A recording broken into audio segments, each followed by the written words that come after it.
The saloon doors exploded inward with a crack that silenced every breath in the room.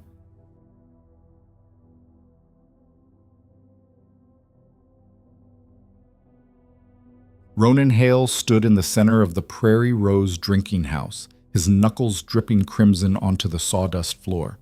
Beneath him, Elias Carter, 79 years old, weathered as the land he'd worked his entire life, gasped through broken ribs and shattered pride. 30 witnesses. 30 cowards.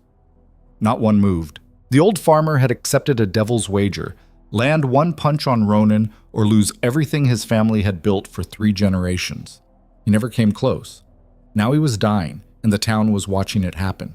Before we continue with Elias's story, I want to invite you to stay until the very end of this tale, because what happens next will change everything you think you know about justice, mercy, and the price of standing alone. If this story grips you, hit that like button and drop a comment telling me what city you're watching from. I want to see just how far this story travels. Now, let's go back to where it all began. The afternoon sun hung like a copper coin over Ashford County, casting long shadows across Main Street where dust devils danced between the feed store and the bank. The Prairie Rose drinking house sat at the center of town like a rotten tooth in an otherwise respectable mouth. A 2-story structure of weathered timber and broken promises where men went to forget their failures and sometimes create new ones. Inside, the air was thick with tobacco smoke and the sour-sweet smell of spilled whiskey. A piano sat silent in the corner, its keys yellowed with age and neglect. The bar itself was a 20-foot slab of oak that had witnessed more confessions than any church in the county, its surface scarred with knife marks and boot heels, stained with rings from 1,000 whiskey glasses. Ronan Hale owned the Prairie Rose, just as he owned the bank, the feed store, the lumber mill, and, through debt and intimidation, most of the productive land within 30 miles. At 42, he was a handsome man in the way a wolf is handsome, all lean muscle and predatory grace, with eyes the color of winter ice and a smile that promised cruelty wrapped in charm. His suit was tailored from Kansas City, his boots hand-tooled leather from Austin, and his reputation was built on the broken backs of men who'd underestimated him. Today, Ronan was holding court. "Gentlemen," he said, his voice carrying easily over the nervous murmur of the crowd, "I believe we have ourselves a situation." The situation was Elias Carter. The old farmer stood near the door, his hat clutched in gnarled hands, his face a map of 79 hard years under the prairie sun. He wore his Sunday clothes, a shirt his late wife had sewn 20 years ago, patched and repatched until the original fabric was more memory than material, and trousers held up with suspenders that had once belonged to his father. His boots were worn smooth at the heels, and his hands trembled, not with fear, though there was plenty of that, but with the palsy that had been creeping into his fingers for the past 5 years. "Mr. Hale," Elias said, his voice surprisingly steady despite the tremor in his hands, "I came here to talk reasonable, man to man." Ronan's smile widened, revealing teeth too white, too perfect. "Reasonable. That's a fine word, Elias. I appreciate a man who wants to be reasonable." He turned to address the room, which had fallen silent, every eye on the drama unfolding. "Did you all hear that? Mr. Carter here wants to be reasonable." A few nervous chuckles rippled through the crowd. 30 men packed the saloon, ranch hands, store clerks, drifters, and cowards, everyone. They knew what was coming. They'd seen Ronan's games before.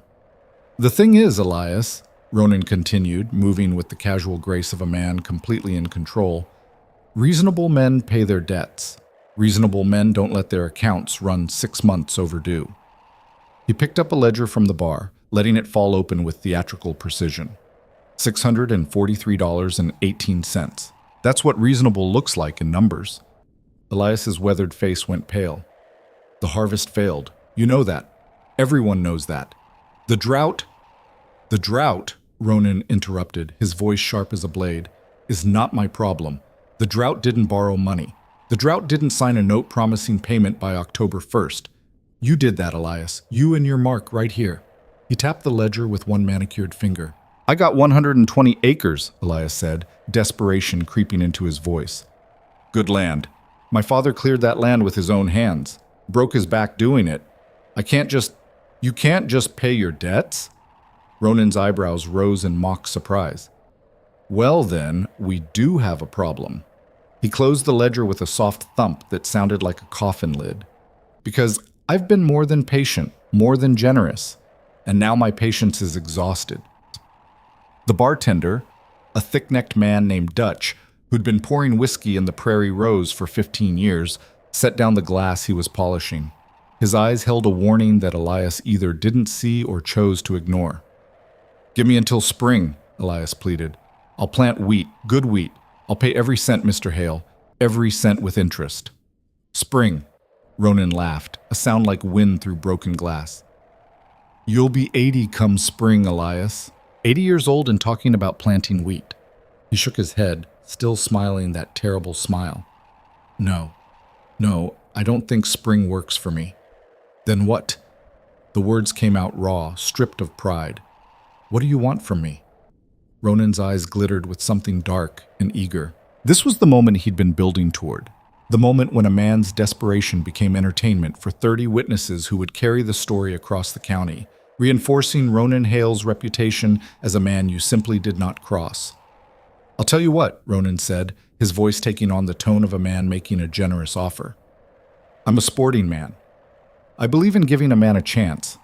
He rolled up his sleeves, revealing forearms roped with muscle. You land one punch on me, one clean punch, and we'll call your debt settled. The whole $643.18 wiped clean. The room went absolutely silent. Elias stared at him, understanding dawning slowly across his weathered features. You want to fight me? I want to give you a chance, Ronan corrected. One punch, old man. That's all you need. Can you do that? Can you hit a man once? Every person in that room knew it was a trap. Every person knew that Ronan Hale had killed 3 men in fair fights and crippled 2 others so badly they'd never worked again. He was fast, brutal, and utterly without mercy. But he was also careful. He never started a fight, never threw the first punch. He engineered situations where desperate men threw punches at him, and then he destroyed them within the letter of the law. I'm an old man, Elias said quietly. I got no business fighting. Then you've got no business keeping that land, Ronan replied. His voice hardened. Those are your options, Elias. Fight me for your debt, or sign the deed over right now. Choose. Elias's hands tightened on his hat, crushing the brim. He looked around the room at the faces of men he'd known for decades, men who owed him favors, men whose children he'd helped when times were hard. Not one of them met his eyes. This ain't right, Elias said, but his voice lacked conviction. This is business, Ronan countered. This is the world we live in. Strong men thrive. Weak men beg. He spread his arms wide. So what's it going to be? Are you strong enough to fight for what's yours, or are you going to prove everyone right about you being a used-up old fool who should have died with his wife? The mention of Elias's late wife, Sarah, dead these past 7 years, was calculated cruelty. Several men in the crowd shifted uncomfortably, but still, no one spoke. Elias's jaw tightened. His hands stopped trembling. Something shifted behind his eyes, not hope exactly, but a kind of desperate dignity, the last remnant of a proud man pushed beyond endurance. One punch? He asked. One clean punch, Ronan confirmed. You land it, you walk out of here a free man. Your debt erased. You have my word in front of all these witnesses. And if I don't land it? Ronan's smile was all teeth and malice. Then you go down swinging, and the deed transfers to me. Either way, this ends today.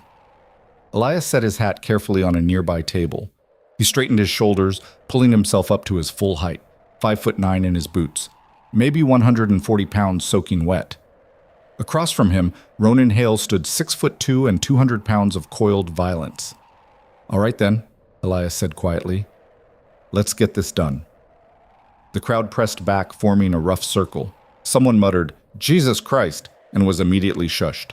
Dutch the bartender produced a shot of whiskey and slid it across to Elias, who knocked it back without tasting it. Ronan removed his jacket, folding it with exaggerated care and handing it to one of his men. He rolled his neck, producing a series of pops that sounded obscenely loud in the tense silence. Whenever you're ready, old man. I've got all day. Elias raised his fists in a stance he remembered from his youth, back when he'd worked as a ranch hand and settled disputes with knuckles instead of words. But that youth was 60 years gone. His fists shook, his breathing was labored, and Ronan Hale watched him with the patient interest of a cat watching a crippled mouse. "Come on then," Ronan said softly. "Show me what you've got." Elias shuffled forward, his boots scraping against the sawdust. He threw a punch, a slow, telegraphed right hook that Ronan avoided with minimal effort, swaying back just far enough for Elias's fist to pass harmlessly through empty air. The old farmer stumbled, off balance. Ronan didn't counter, not yet. "Is that it?" Ronan asked, circling now, hands loose at his sides. "Is that the best the great Elias Carter can do?"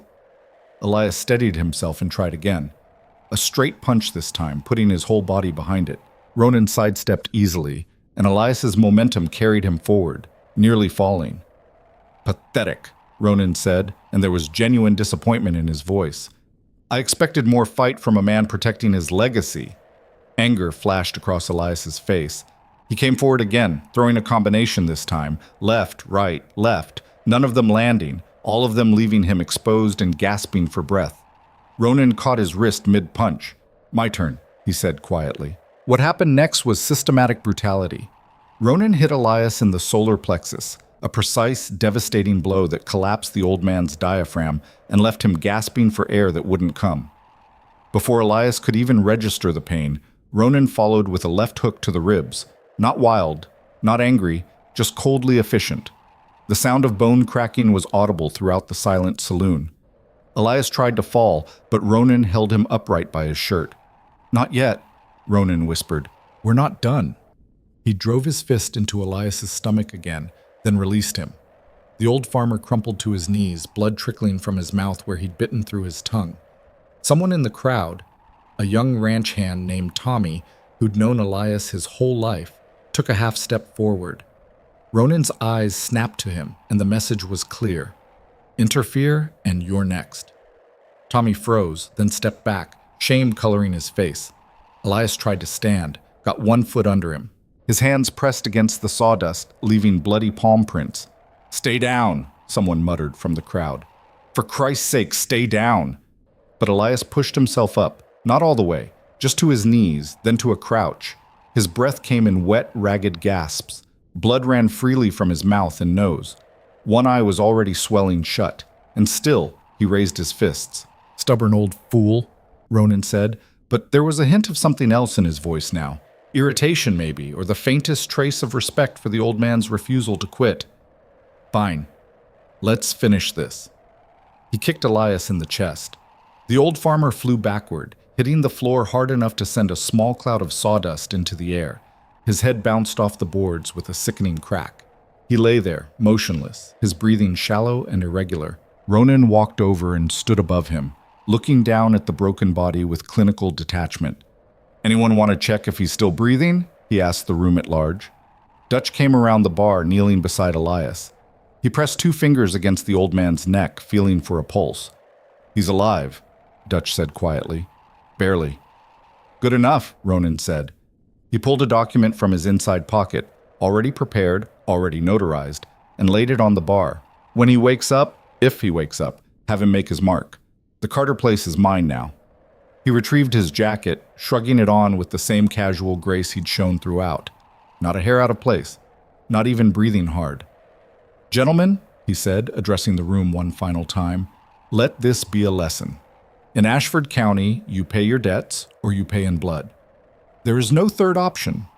He turned toward the door, his boots clicking against the floorboards with measured precision. That's when the door opened. Not an explosion this time, just a quiet creak of hinges that somehow carried more weight than all the violence that had preceded it. Lena Carter stepped into the Prairie Rose drinking house. She was 34 years old, built lean and hard from working the family land since her mother's death. Her dark hair was pulled back in a severe bun, revealing a face that might have been beautiful if it weren't set in lines of exhausted determination. She wore a simple cotton dress covered by a work coat, and her hands, calloused from rope and plow handles, carried a Henry rifle with the ease of long familiarity. Her eyes swept the room, taking in the scene with a single glance.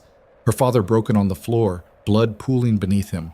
30 men standing in a circle like spectators at a hanging, and Ronan Hale, jacket on, already moving toward the exit as if nothing of consequence had occurred. Those eyes, the same steel gray as her father's, fixed on Ronan. The entire room held its breath. "Mr. Hale," Lena said quietly, her voice carrying despite its softness. "We need to talk." Ronan paused mid-stride. He turned slowly, his expression shifting from mild annoyance to calculated interest.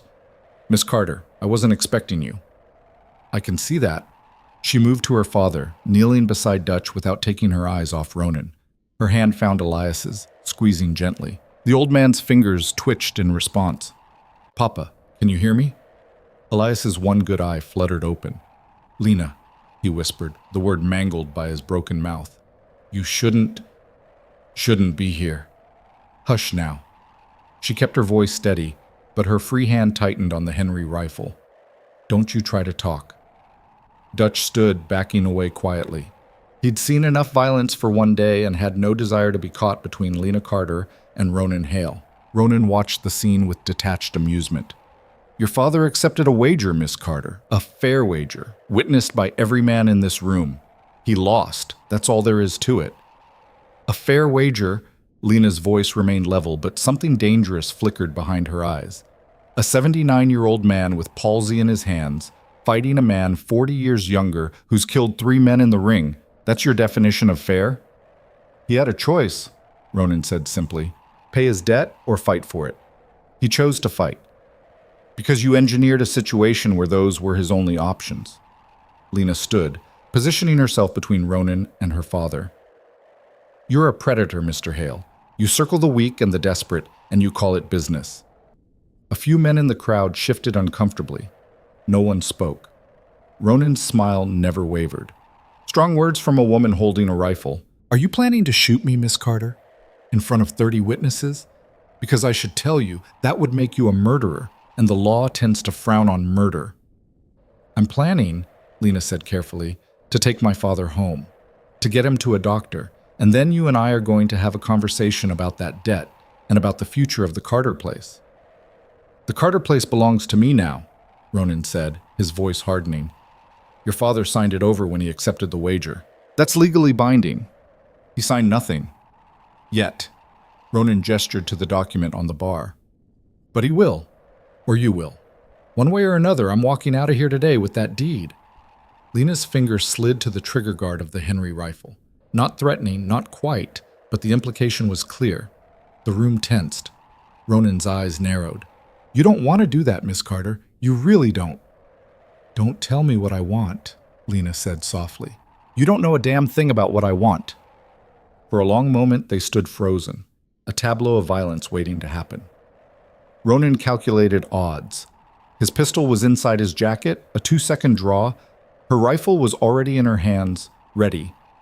30 witnesses, but how many would actually testify against him? Would she really pull that trigger?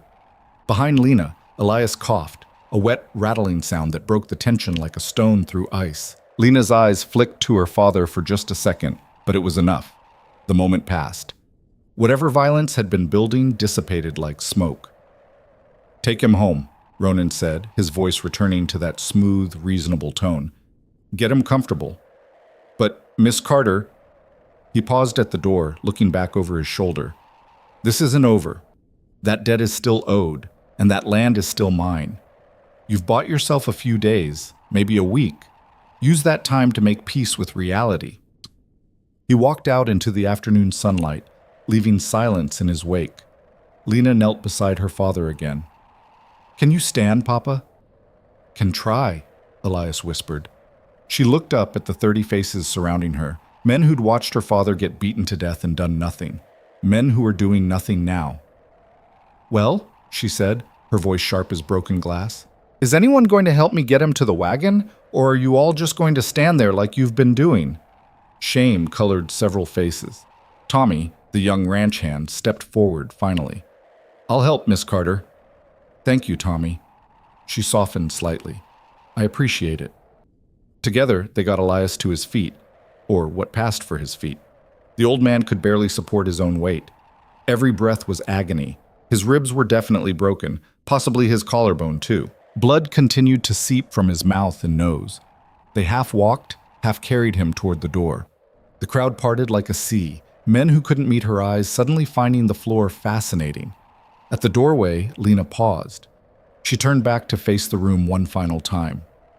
"I want you all to remember this," she said quietly, her words carrying to every corner of the silent saloon. "I want you to remember that you stood here and watched a good man, a man who'd helped every single one of you at some point get beaten to death for sport, and you did nothing." Her eyes swept across their faces, marking each one.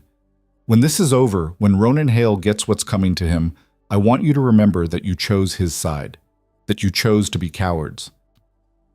She walked out into the dying light of the afternoon, supporting her father, carrying her rifle, leaving 30 men to sit with their shame. The wagon ride back to the Carter place took 40 minutes. 40 minutes of Elias bleeding into the blankets Lena had wrapped around him. 40 minutes of listening to his labored breathing. 40 minutes of her jaw getting tighter and her hands gripping the reins harder until her knuckles were white as bone. The Carter homestead sat on a gentle rise overlooking a creek that ran year-round, or had, before the drought. The house was modest.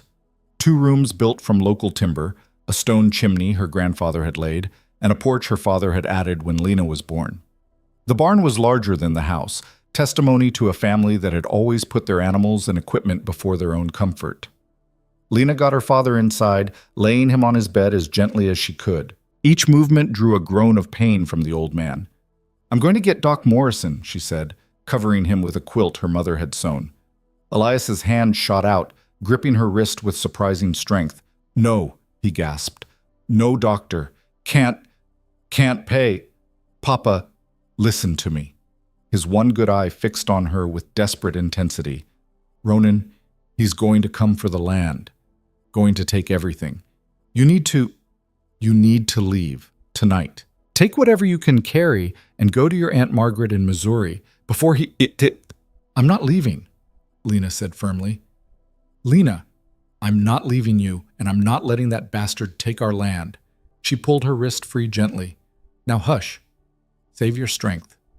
She went to the kitchen and pumped water into a basin, adding whiskey from the bottle her father kept for medicinal purposes. She gathered clean rags and returned to his bedside, beginning the careful work of cleaning his wounds. The damage was extensive. 3 ribs broken on the right side, possibly 4. His left eye was swollen completely shut, the surrounding tissue already turning purple-black. His lower lip was split, and he'd bitten through his tongue badly enough that it would be weeks before he could eat solid food. There was blood in his urine. She could see it in the chamber pot, which meant internal bleeding, possibly kidney damage. As she worked, Elias drifted in and out of consciousness. Sometimes he muttered about the debt, about Ronan, about the land. Sometimes he called for Sarah, his dead wife. Once, he thought Lena was 8 years old again and warned her to stay away from the creek when the water was high. Night fell. Lena lit a lamp and continued her vigil, bathing her father's fevered skin, checking his breathing, praying, though she hadn't prayed in years, that he would make it through the night. Around midnight, Elias's breathing changed, became more regular. The fever broke, and he fell into what looked like genuine sleep rather than unconsciousness. Lena allowed herself a moment of relief. Then she stood, walked to the porch, and looked out across the land her family had worked for 3 generations. In the darkness, she could just make out the fence lines her father had mended 1,000 times, the well her grandfather had dug, the grave markers where her mother and infant brother were buried beneath the oak tree. This was her land. Her blood was in this soil as surely as the seeds her family had planted every spring for 70 years, and Ronan Hale thought he could take it. Lena went back inside, took the Henry rifle from where she'd leaned it against the wall, and methodically checked the action, cleaned the barrel, loaded fresh cartridges. She had been raised to believe in law, in order, in doing things the right way. But she'd also been raised to understand that sometimes, when the law failed, when order became tyranny, when the right way was no way at all, a person had to make their own justice. As dawn broke over Ashford County, painting the sky in shades of blood and gold, Lena Carter made a decision. She was going to war. The first 3 days passed in a haze of fever and pain. Elias would wake, mumble something incomprehensible, then slip back into troubled sleep where he relived the fight over and over, his hands twitching as if trying to land that one punch that would save everything.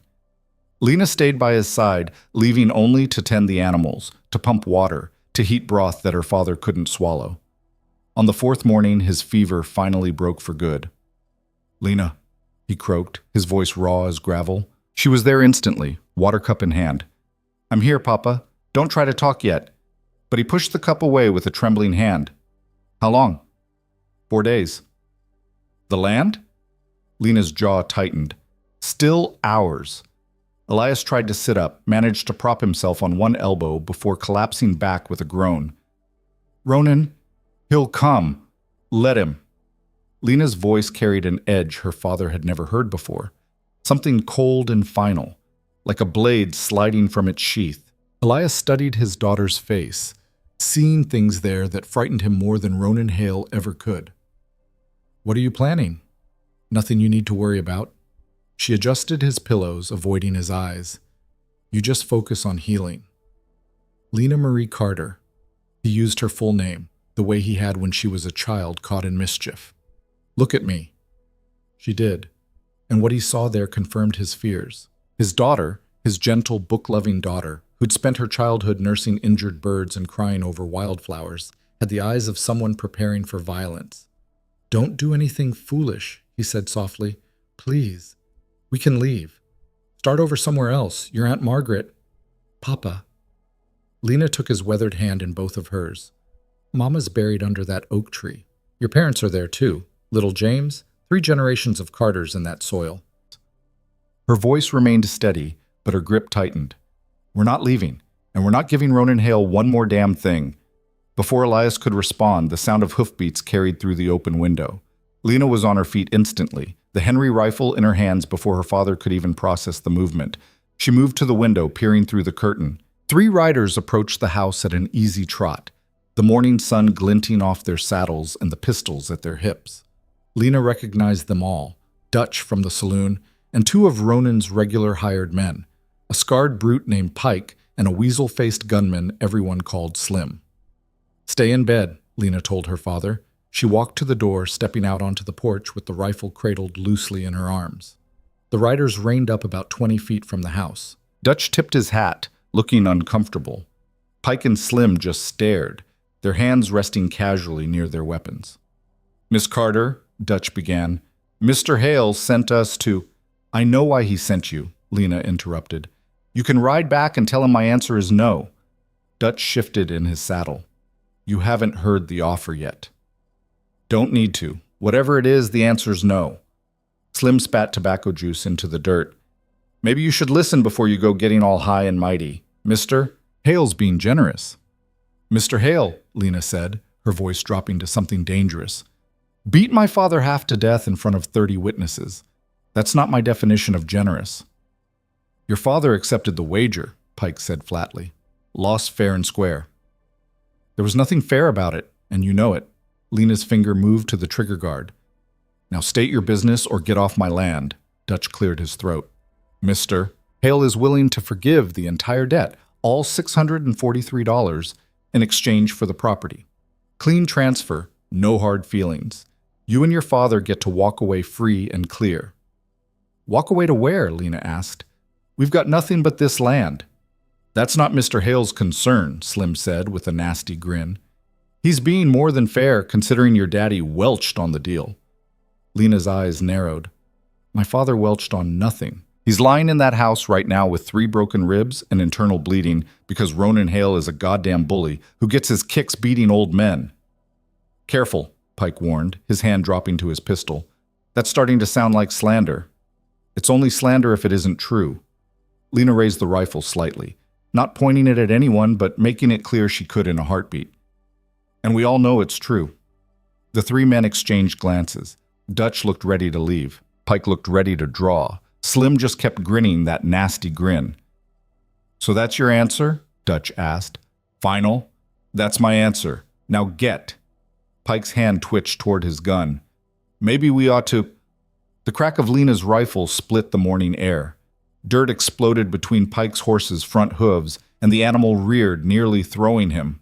By the time Pike got his mount under control, Lena had already worked the lever action and had another round chambered. "Next one goes through something that bleeds," she said calmly. Your choice what that is. Pike's face turned purple with rage. You crazy bitch, you could have put that round through your skull if I'd wanted to, Lena finished. I didn't want to, but my patience is running real thin, so I suggest you three ride out while you still can. Dutch raised his hands in a placating gesture. All right, we're leaving. No need for more shooting. He turned his horse. But Miss Carter, you should know, Mr. Hale doesn't take kindly to being refused, and he sure as hell doesn't forgive threats. I didn't threaten anybody, Lena said. I made a promise. There's a difference. The three men rode off, Pike looking back over his shoulder with murder in his eyes. Lena watched until they disappeared over the rise, then lowered the rifle and allowed herself to breathe. Her hands were shaking.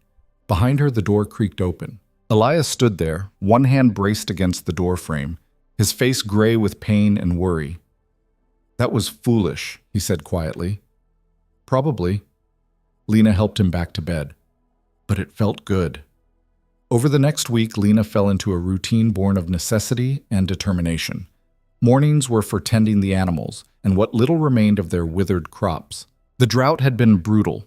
Their wheat had barely sprouted before the sun scorched it, and the corn stalks stood brown and brittle in fields that had once been green.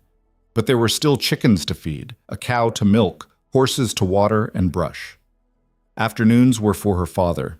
She changed his bandages, spooned broth and soft foods into his mouth, read to him from the Bible, not for faith, which had left her when her mother died, but because the familiar words seemed to comfort him. He was healing, slowly. The swelling in his face had gone down enough that he could see out of both eyes again, and he could take shallow breaths without gasping. But he'd aged a decade in that one fight. Something vital had been broken in him beyond just ribs and bone. Evenings, she sat on the porch with the Henry rifle across her lap, watching the horizon for riders that didn't come. It was on the 8th day that she finally rode into town. Ashford was quiet in the mid-morning heat. The main street was largely empty. Just a few horses tied at hitching posts, a wagon parked outside the general store, a dog sleeping in the shade. Lena tied her horse outside the feed store and walked inside, her boots echoing on the wooden floor. Mr. Grayson, the proprietor, looked up from his ledger. His expression shifted from welcoming to wary the moment he recognized her. "Miss Carter," he said carefully. "Didn't expect to see you." "Need to settle my account," Lena said, setting $3 silver on the counter. "And I'll need another 50 pounds of feed. Can you load it in my wagon?" Grayson stared at the money like it might bite him. "Miss Carter, I'm not sure I can do business with you right now." Lena's eyes narrowed. "Excuse me?" "Mr. Hale came by, said anyone who extends you credit or sells you supplies is going to find themselves in trouble." Grayson wouldn't meet her eyes. "I got my own family to think about." "I'm not asking for credit," Lena said, her voice hard. "I'm paying cash. That's legal tender, Mr. Grayson. You can't refuse it." "I can refuse service to anybody I want," Grayson said, but he looked miserable saying it. "I'm sorry, Miss Carter. I truly am. But I can't cross Ronan Hale." Lena picked up her silver dollars, one by one. "You already have crossed him, Mr. Grayson, by being a coward." She walked out before he could respond. The general store was the same. The blacksmith. Even the restaurant where Lena had hoped to buy a hot meal refused to serve her. Ronan had put the word out. Anyone who helped the Carters would answer to him. The town had made its choice. Lena was untying her horse when a quiet voice spoke from the alley beside the feed store. "Miss Carter, over here." She turned to see Tommy, the young ranch hand who'd helped her carry her father from the saloon. He stood in the shadows, looking nervous. "Tommy." Lena walked over, keeping her voice low. "What is it?" "I can't be seen talking to you," he said quickly, "but I thought you should know. Ronan's planning something. I heard him talking to Pike and Slim last night at the Prairie Rose. They're going to pay your place a visit." "When?" "Tonight. Maybe tomorrow." "I don't know exactly." Tommy glanced around nervously. "They were talking about making sure you understand that refusing Mr. Hale has consequences." "I appreciate the warning," Lena said. "That took courage." Tommy flushed. "I should have done more. That day in the saloon, I should have... I mean, your pa didn't deserve what happened." "No, he didn't." Lena studied the young man's face. He couldn't have been more than 19 with honest eyes and a conscience that was clearly eating at him. But you helped when I needed it. That counts for something. If you need help again, Tommy started, then trailed off, clearly terrified of finishing the thought. I won't put you in that position, Lena said gently. You've got your own life to protect. I understand that. She rode home through the afternoon heat, her mind working through possibilities. If Ronan's men were coming, she needed to be ready. But ready for what? A fight? She was one woman with a rifle against however many guns Ronan wanted to throw at her. That evening, after settling her father for the night, Lena took inventory. The Henry rifle held 15 rounds. She had a revolver that had belonged to her grandfather, a Colt Navy from the war years, old but reliable. Maybe 40 rounds of ammunition total between the two weapons. Not enough for a sustained fight, but enough to make a point. She also had something else, knowledge of her own land. She knew every gully, every stand of trees, every blind approach to the house. If it came to a fight, that knowledge might be the only advantage she'd have. Midnight came and went with no sign of riders. Lena stayed awake anyway, watching from the darkened house, the rifle ready. 1 o'clock, 2, 3. At 4 in the morning, she finally allowed herself to close her eyes, just for a moment. She woke to the smell of smoke.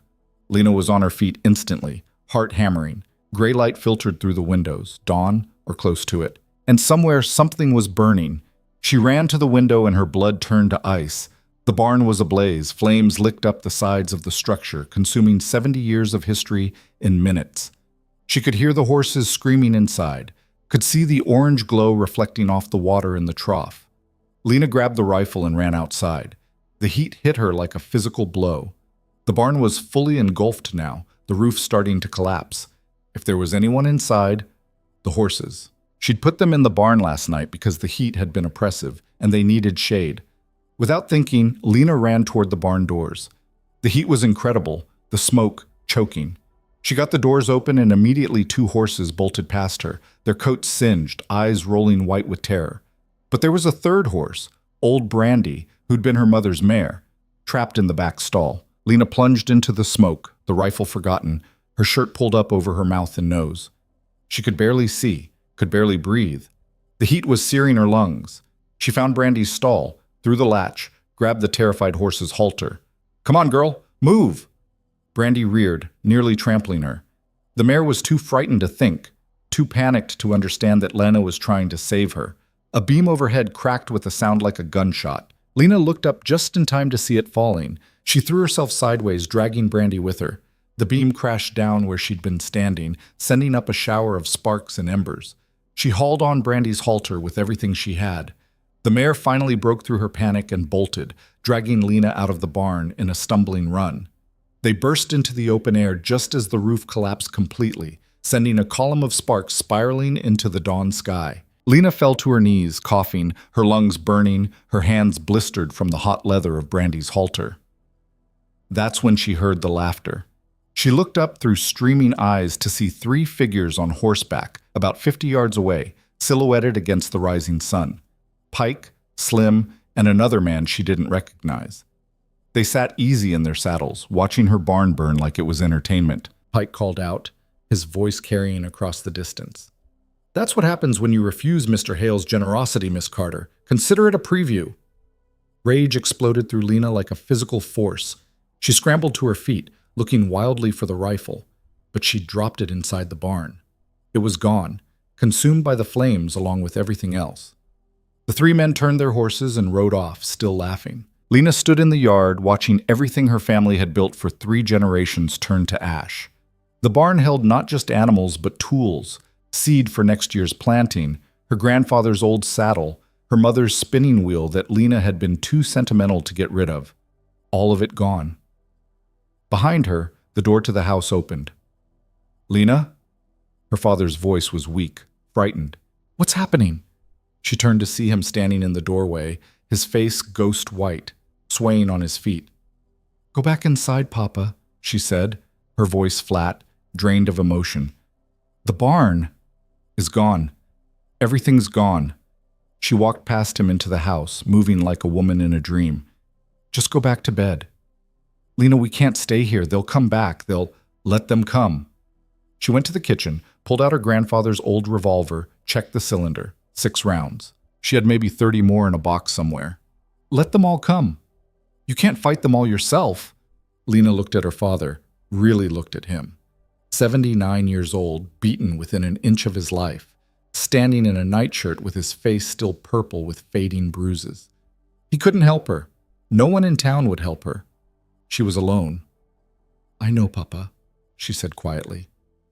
I know I can't. But she was going to try anyway. The next 2 days passed in a strange, suspended tension. Lena spent her time securing the property as best she could, moving the animals closer to the house, rationing water and supplies.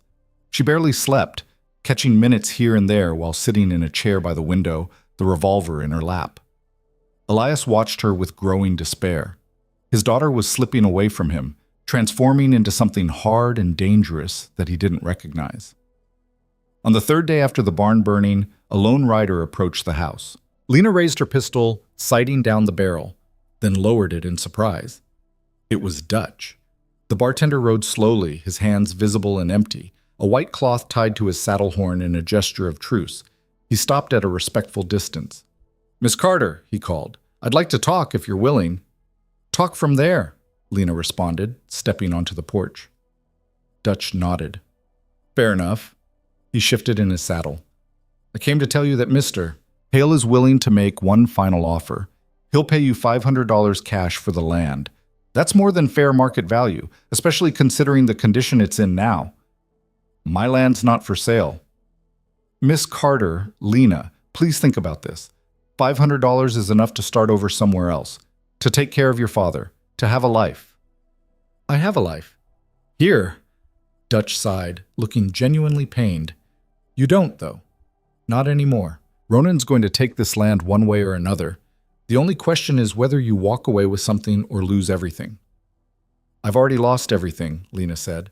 My mother, my brother, now my barn and everything in it. What else is there to lose? Your life, Dutch said quietly, and your father's. The threat hung in the air between them like smoke. Is that what this is? Lena asked. A death threat delivered politely? It's a warning from a man who's watched Ronan Hale destroy people for less than what you've done. He doesn't forgive disrespect, Lena. He doesn't forget. And he doesn't stop until he's won. Then I guess we'll see what happens when he meets someone who won't quit either. Dutch studied her for a long moment, then shook his head sadly. I'm sorry it's come to this. I truly am. He turned his horse. But this is your last chance. After I ride back and tell Mr. Hale you refused again, well, what happens next is on you. He rode away, the white flag fluttering in the hot wind.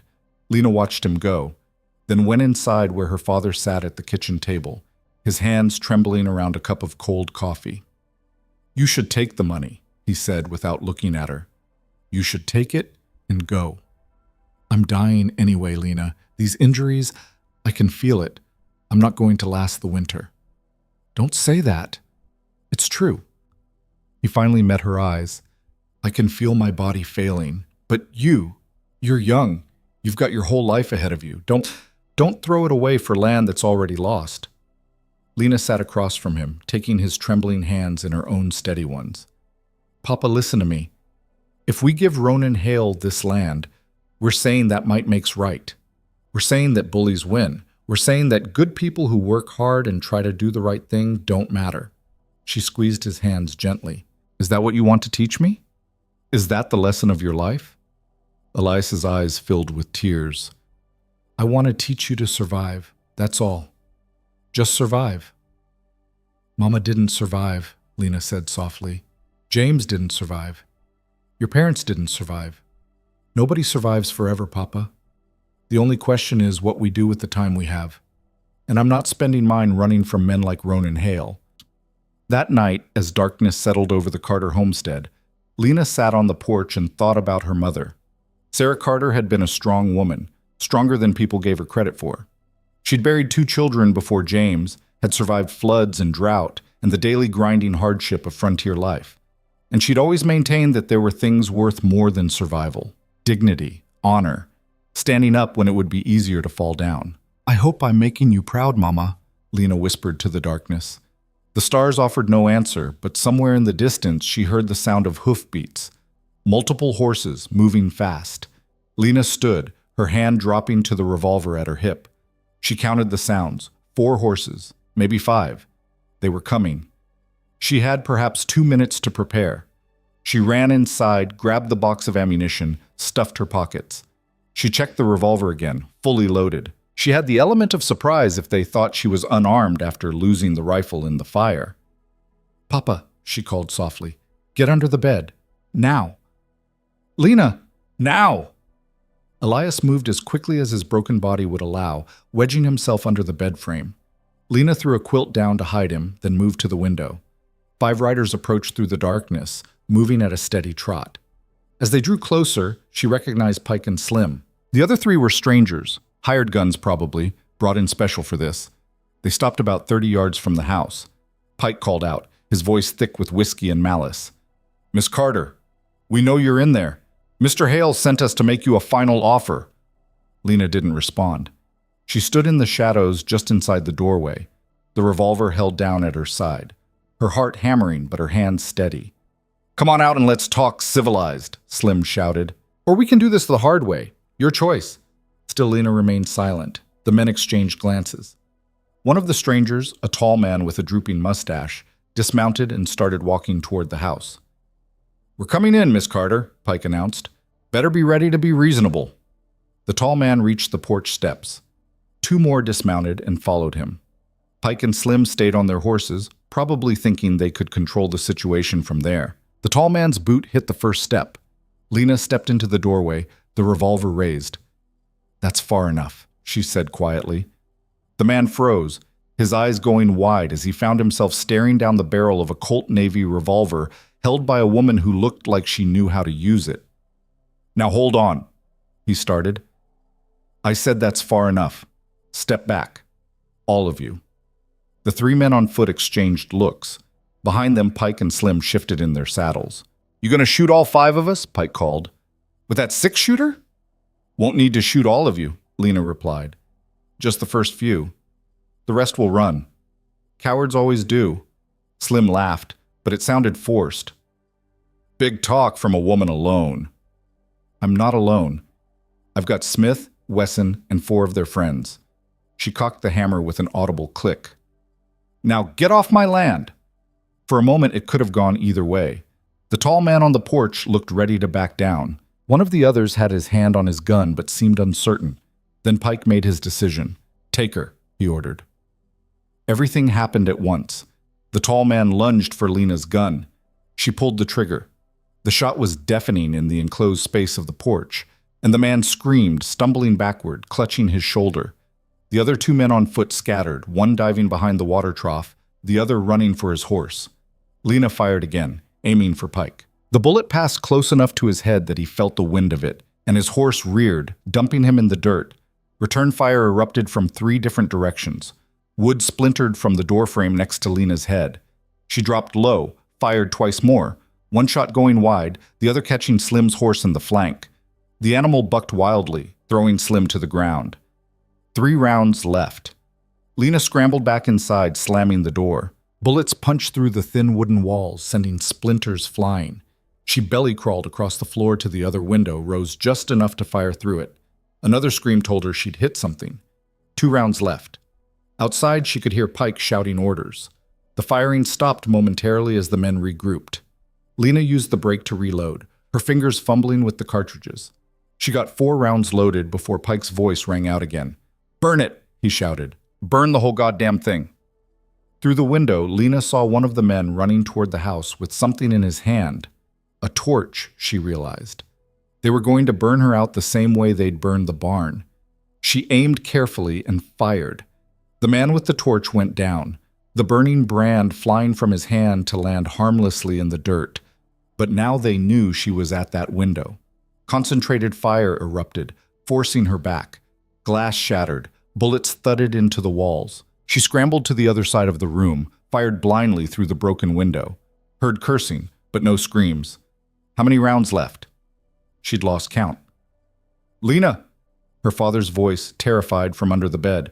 "Stop, please, just stop." But stopping meant surrender, and surrender meant losing everything. Lena fired again. Again. The hammer clicked on an empty chamber. She reached for more ammunition, fingers closing around the box.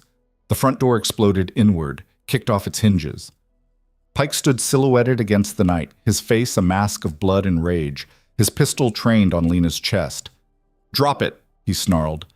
Lena looked down at the empty revolver in her hand, looked back up at Pike's gun, calculated distances and angles and chances of survival. The numbers didn't work. She let the revolver fall to the floor. Pike's chest heaved as he stared at Lena over the barrel of his pistol, blood streaming from a gash above his eye where he'd hit the ground when his horse threw him. Behind him, Slim limped through the doorway, favoring his left leg, his face twisted with pain and fury. The tall man with the shoulder wound was being helped away by one of the others, leaving a trail of blood in the dirt. "Crazy bitch shot me," Pike growled, wiping blood from his face with his free hand. "Shot 3 of us. You got any idea what Mr. Hale's gonna do when he hears about this?" Lena stood perfectly still, her hands at her sides, her eyes moving between Pike's gun and the door, where Slim was now blocking any chance of escape. Her empty revolver lay at her feet like a broken promise. "He'll hear you came onto my property at night," Lena said, her voice steady despite the terror coursing through her veins. "Armed, threatening to burn my house. That's what he'll hear." Slim laughed, a nasty, wet sound. "Ain't nobody gonna believe that? You think any of these boys are gonna testify against Mr. Hale?" He spat blood onto her floor. "You're done, girl. Done fighting, done talking, just done." "My father's a witness," Lena said. "Your father?" Pike's smile was cruel. "You mean the old man who accepted a fight he couldn't win and got himself beat to hell for it? The one who's going to be dead before Christmas anyway? That witness?" From under the bed came a muffled sob. Elias's broken voice called out, "Lena, please, just give them what they want." Pike's eyes lit up with malicious delight. "Listen to your daddy, girl. Old man's got more sense than you do." "Get out from under there," Slim ordered, gesturing with his pistol toward the bed. "Let's see what we're working with." Elias crawled out slowly, his movements painful and labored. He managed to get to his knees, then his feet, swaying like a man half drunk. His nightshirt was stained with sweat and blood from wounds that had reopened during his scramble under the bed. "Papa, sit down," Lena said, moving toward him. "Stay where you are," Pike barked, his gun swinging toward her. "Nobody moves unless I say so." The room fell into tense silence, broken only by Elias's labored breathing and the distant sound of the wounded man outside moaning for help. Through the broken windows, Lena could see the other 2 men mounting their horses, clearly wanting no more part in whatever was about to happen. "You're deserting?" Pike shouted at them. "You yellow-bellied cowards! Mr. Hale's going to hear about this." One of the riders, a young man who looked barely 20, called back, his voice shaking. "We signed on to scare a woman, not shoot one. Charlie's got a hole in his shoulder and Briggs ain't getting up from where she dropped him. This ain't what we agreed to." They rode off into the darkness, leaving only Pike, Slim, and the wounded men behind. Pike's face purpled with rage. "You see what you've done?" he snarled at Lena. "You've turned this simple business into a goddamn bloodbath. Now we got witnesses we can't control, men who might talk, and a mess that can't be cleaned up neat." "Then leave," Lena said quietly. "Take your wounded and go. Tell Ronan Hale I'm not giving him my land. Tell him if he wants it, he can come take it himself instead of sending you." For a moment, she thought Pike might actually shoot her. His finger tensed on the trigger, his jaw clenched so tight she could see the muscles jumping beneath his skin. But Slim spoke up, his voice calculating. "Hold on, we're doing this wrong." He looked at Elias, then back at Lena. "Mr. Hale wants the land, right? Well, the old man's still alive. He's the one who owes the debt. He's the one who signed the note." A cruel smile spread across his face. Maybe we should be having this conversation with him instead of her. Pike's expression shifted from rage to dark understanding. Yeah, you're right." He turned his pistol toward Elias. "Old man, you understand that you owe Mr. Hale $643.18? Elias nodded weakly. "And you understand that you accepted a wager, witnessed by 30 men, and you lost?" Another nod. "So the land is forfeit. It belongs to Mr. Hale now. You agree with that?" Elias's voice broke. "I can't. My daughter." "Your daughter ain't got a say in this," Slim interrupted. "The land's in your name. The debt's in your name. So what's it going to be, old man? You going to sign the deed over peaceful, or do we need to convince you? Lena started forward. You leave him alone. Pike swung his gun back toward her so fast she froze mid-step. I will put a bullet in you right here and now, he said, each word distinct and cold. Your daddy will watch you die. Then he'll sign anyway. That what you want? Don't hurt her, Elias pleaded, his voice raw with desperation. Please, I'll sign. I'll sign whatever you want. Just don't hurt my daughter. Papa, no. Hush, Lena. Elias looked at her with eyes full of tears and resignation. It's over. It's been over since the day I walked into that saloon. He turned back to Pike. You got the papers? Slim produced a folded document from inside his coat, the same deed Ronan had tried to get signed after the fight. He spread it on the table, produced a pencil. Make your mark right there, he said, pointing. Elias shuffled to the table, each step an agony. His hand trembled as he reached for the pencil. Papa, please, Lena whispered, don't do this. I have to. Elias looked at her one last time, his face a landscape of grief and defeat. I'm sorry, little girl. I'm sorry I wasn't strong enough to protect what's ours. But I won't let them hurt you. I won't. He pressed the pencil to the paper. That's when the gunshot rang out from outside. Everyone froze. Pike and Slim's heads whipped toward the broken door. Another shot followed, then the thunder of hoofbeats, multiple horses, coming fast. What the hell? Pike moved to the window, trying to see into the darkness. The hoofbeats grew louder, closer. Then a voice Lena didn't recognize shouted from the darkness. Drop your weapons! You're surrounded! Pike and Slim exchanged panicked looks. Through the window, Lena could see torches appearing out of the night. 5, 6, 7 of them, held by riders forming a loose perimeter around the house. This is Marshal Stone from Hayes County, the voice called again. We have reports of shots fired and men wounded. Everyone inside that house, come out with your hands visible. Marshal Stone. Lena knew the name. Hayes County was 2 counties over, but their marshal had a reputation as a man who actually enforced the law, unlike Ashford's sheriff, who was firmly in Ronan Hale's pocket. Pike's face went white. Shit! Shit! He looked at Slim. How the hell did a marshal get here? Doesn't matter, Slim hissed. We gotta go. Now. But the deed... Forget the damn deed. You want to explain to a marshal why we're in this woman's house at night with guns drawn? Pike looked from the unsigned deed to Lena to the approaching torches. His jaw worked furiously as he calculated his options. This ain't over, he finally snarled at Lena. You hear me? This ain't anywhere near over. He and Slim bolted out the back of the house, moving as fast as their injuries would allow. Through the broken walls, Lena heard them mounting horses, then the sound of rapid hoofbeats fading into the distance. Outside, Marshal Stone's voice called out again. Anyone hurt in there? Lena found her voice. We're all right. We're coming out. She helped her father to the door, supporting his weight as they stepped out onto the porch. The torchlight revealed a stocky man in his 50s dismounting from a gray gelding, a badge glinting on his vest. Behind him, 6 riders, deputies, Lena assumed, kept their rifles trained on the shadows. Miss Carter? Marshal Stone asked, his voice gruff but not unkind. Lena Carter? Yes, sir. This is my father, Elias. Stone's eyes swept over them, taking in Elias's condition, Lena's torn dress and powder-burned hands, the bullet holes in the walls behind them. Someone want to tell me what happened here? Before Lena could answer, one of the deputies called out from where he'd been examining the ground by lamplight. Marshal! Got 2 men down out here. One shot in the shoulder, other's got a gut wound. Both still breathing, but they need a doctor fast. Stone nodded, then looked back at Lena. You do that shooting, ma'am? Lena stood straighter. I did. They came onto my property, threatened to burn us out. I defended my home. She shot 3 men, the deputy added, a note of something like respect in his voice. Maybe 4, hard to tell in the dark. Stone studied Lena for a long moment. That legal shooting or murder, Miss Carter? Legal, Lena said firmly. They were on my land, armed, attacking my home. I have every right under territorial law to defend my property. Stone turned to one of his men. Riley, ride back to town and fetch Doc Morrison.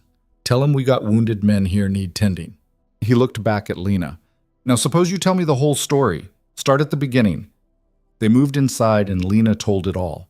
Her father's debt, the rigged fight at the Prairie Rose, the barn burning, the refusal to sell, and tonight's attack. Elias confirmed every detail in his weak, trembling voice. Stone listened without interrupting, his weathered face giving nothing away. When she finished, he was quiet for a long moment. Finally, he said, "You know Ronan Hale's going to claim his men were here on legitimate business, collecting a debt, that you started the shooting." 30 men saw what he did to my father," Lena said. "That's not legitimate business, that's assault." 30 men who'll swear it was a fair fight if Ronan tells them to, Stone replied. "I know how these things work, Miss Carter. I've been wearing a badge for 26 years. So what are you saying? That might makes right? That men like Ronan Hale can do whatever they want because they've got money and guns? I'm saying the law is complicated when power's involved." Stone sighed, pulling off his hat and running a hand through his thinning hair. "But I'm also saying I didn't ride 2 counties over in the middle of the night because I think might makes right." Lena's eyes narrowed. "How did you know to come here?" "Got a message this afternoon, anonymous. Said there was trouble brewing at the Carter place in Ashford County, that a woman and her elderly father were going to be murdered for their land." He pulled a crumpled piece of paper from his pocket. "Came by telegraph to Hayes County, paid in advance. No name on it." Lena took the paper, reading the brief message. Someone had warned the marshal. Someone had known what Ronan was planning and had tried to help. Tommy. It had to be Tommy. "So what happens now?" Elias asked from where he'd collapsed into a chair. "Now I take statements from everyone involved, including the wounded men when they're able to talk. I document the scene. I investigate whether this was self-defense or something else." Stone looked at Lena. "And you, Miss Carter, stay right here on your property. Don't leave for any reason. Don't go into town. Don't give Ronan Hale or his people any excuse to claim you're fleeing justice." "I'm not fleeing anything," Lena said. "Good. Because running would make you look guilty, and guilty people hang." He softened slightly. "I'm not saying I think you're guilty, ma'am. I'm saying the law has procedures, and we're going to follow them, proper and legal, so nobody can claim this investigation was corrupt." Over the next hour, Stone and his deputies worked the scene like professionals. They measured distances, recovered bullets from the walls, documented the blood trails and positions of the wounded. They found the torch that had been meant to burn the house, found the tracks where Pike and Slim had fled. Doc Morrison arrived as dawn was breaking, a thin man in his 60s with the tired eyes of someone who'd seen too much suffering. He tended to the 2 wounded men first. The one with the gut wound wasn't going to make it, he said quietly to Stone. But the shoulder wound might survive if infection didn't set in. Then he examined Elias, his face growing grimmer with each discovery. "These ribs should have been set properly," he muttered. "And this internal bleeding. Why didn't you come see me?" "Couldn't afford it," Elias said simply. Morrison's jaw tightened. "I don't turn away people who need help, Mr. Carter. Money or no money, you should have come." "It's all right, Doc. I'm all right." "You're not all right. You're dying." Morrison said it bluntly, without cruelty, but without softening the truth. "These injuries are beyond what I can fix. I can make you comfortable, give you something for the pain, but how long?" Lena asked, her voice barely above a whisper. Morrison looked at her with genuine sympathy. "Days, maybe a week if he's strong and lucky." Elias nodded as if he'd already known. "Thank you for being honest, Doc." After Morrison left to transport the wounded men back to town, Stone pulled Lena aside on the porch. The sun was fully up now, painting the destroyed barn and bullet-riddled house in harsh morning light. "I'm going to be straight with you, Miss Carter," he said quietly. "You're in a dangerous position. You shot 4 of Ronan Hale's men, killed 1 by the looks of it. Even if it was self-defense, even if every fact is on your side, you've made an enemy of a powerful man." "I already had that enemy," Lena said. "True, but now you've embarrassed him, hurt him. Men like Ronan don't forgive that." Stone met her eyes. "He's going to come for you himself. And when he does, the law might not be fast enough to protect you." "Then what should I do?" Stone was quiet for a moment, clearly wrestling with something. Finally, he said, "What you should do is leave. Take what you can carry, get your father comfortable, and disappear. New territory, new name, new life." That's not justice. No, Stone agreed, but it's survival. And sometimes that's the best we can hope for. Lena looked out across the land her family had worked for 3 generations, the land her mother was buried in, the land she'd fought and bled for. I'm not leaving, she said. Stone sighed. Figured you'd say that. He pulled a small card from his pocket, handed it to her. That's where I'll be staying in Ashford for the next few days while I conduct my investigation. The boarding house on Oak Street. You need help. You send someone to fetch me. Thank you, Marshal.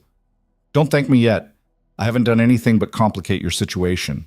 He mounted his horse, then paused. Miss Carter, I've seen a lot of feuds in my time. A lot of good people destroyed because they wouldn't bend. There's no shame in knowing when you're outmatched. Maybe not, Lena said, but there's something worse than shame. There's giving up what's right because what's wrong has more guns. Stone looked at her for a long moment, something like admiration flickering in his tired eyes. Your mother raised you to be this stubborn? My mother raised me to be strong. The stubborn part is all me. After the marshal and his men left, Lena went back inside to find her father sitting at the table, staring at the unsigned deed that Slim had left behind in his panic. We should burn it, Elias said quietly. No. Lena picked up the document, folded it carefully, and tucked it away in the family Bible. We keep it, evidence of what they tried to do. Lena, the doctor, said, I know what he said. She sat beside her father, taking his frail hands in hers. I know, Papa. Elias's eyes filled with tears. I'm sorry. I'm so sorry I couldn't protect you. Couldn't protect our home. You did protect me. You protected me my whole life, taught me to shoot, to work hard, to stand up for what's right. She squeezed his hands gently. And now it's my turn to protect you. By fighting a war you can't win? By not giving up. That's all we can do, Papa. Not give up.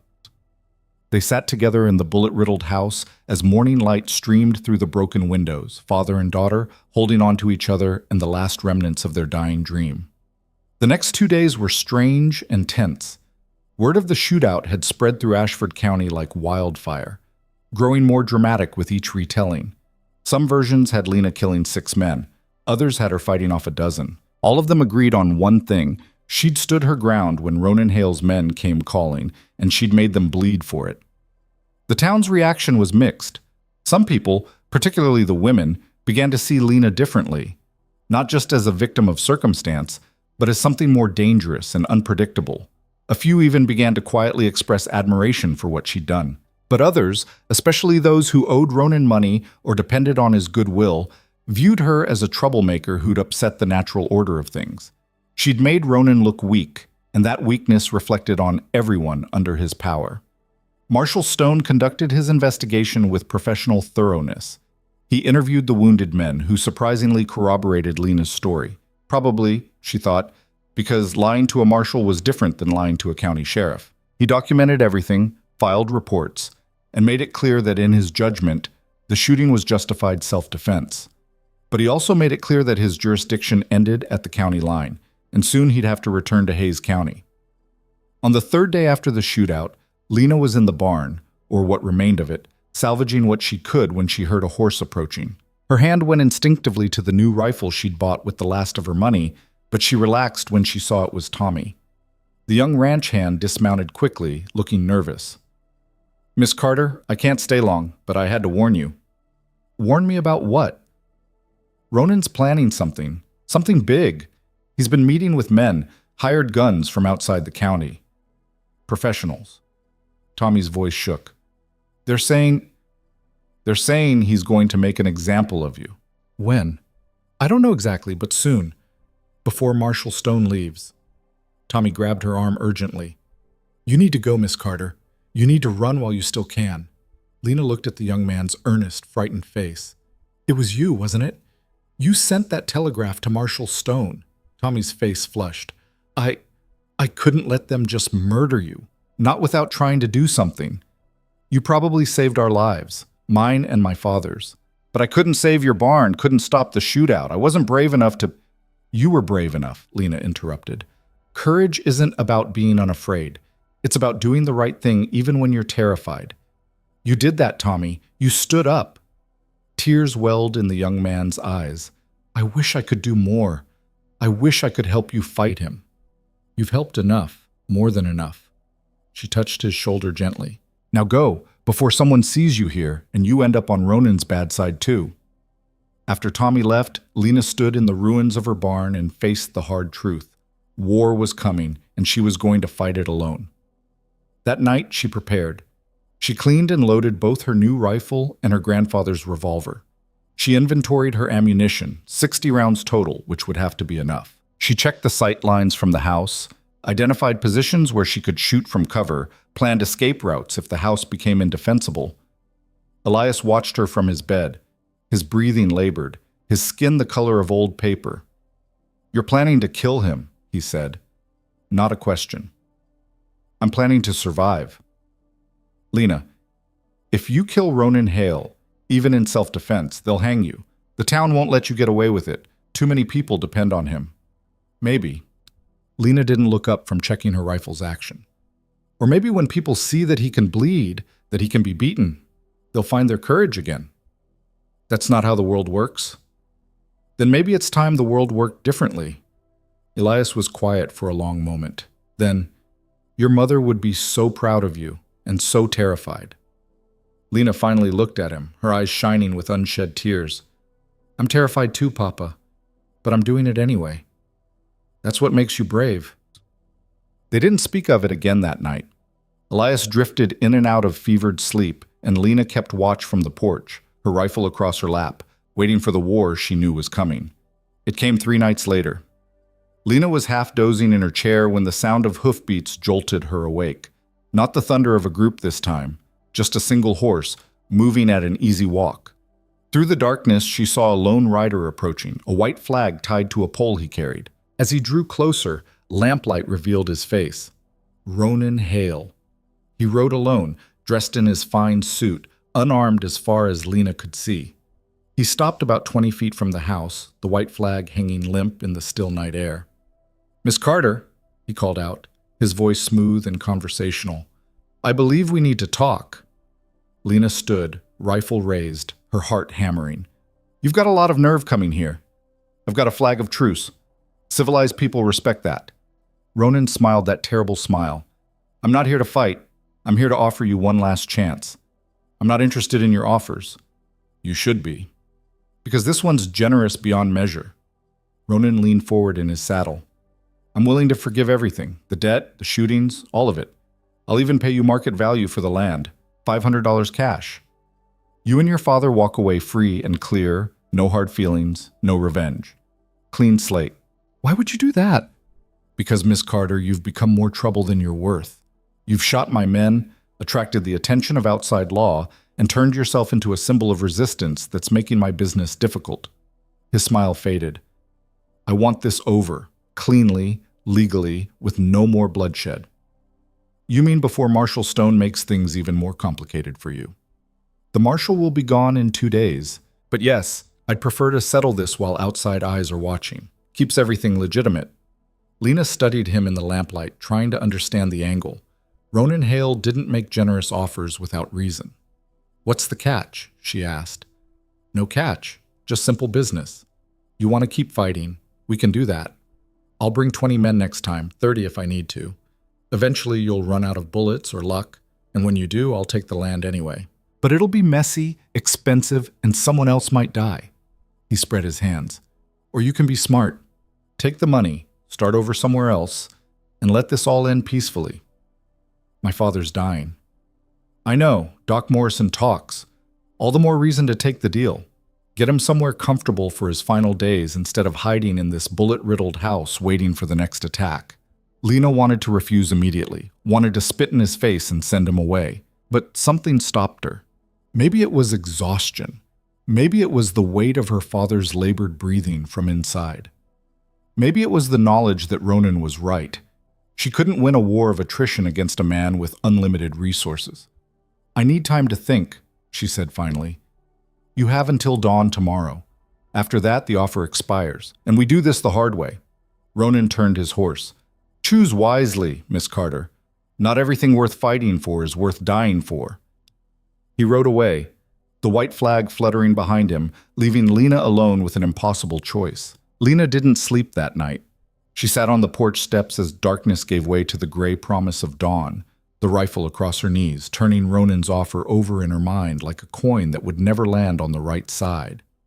$500. Enough to take her father somewhere comfortable. Enough to start over. Enough to stop fighting a war she couldn't win. And all it would cost was everything her family had built, everything they died for, everything that made her who she was. Behind her, the door creaked open. Elias shuffled out, moving like a man 3 times his age, one hand pressed against his ribs.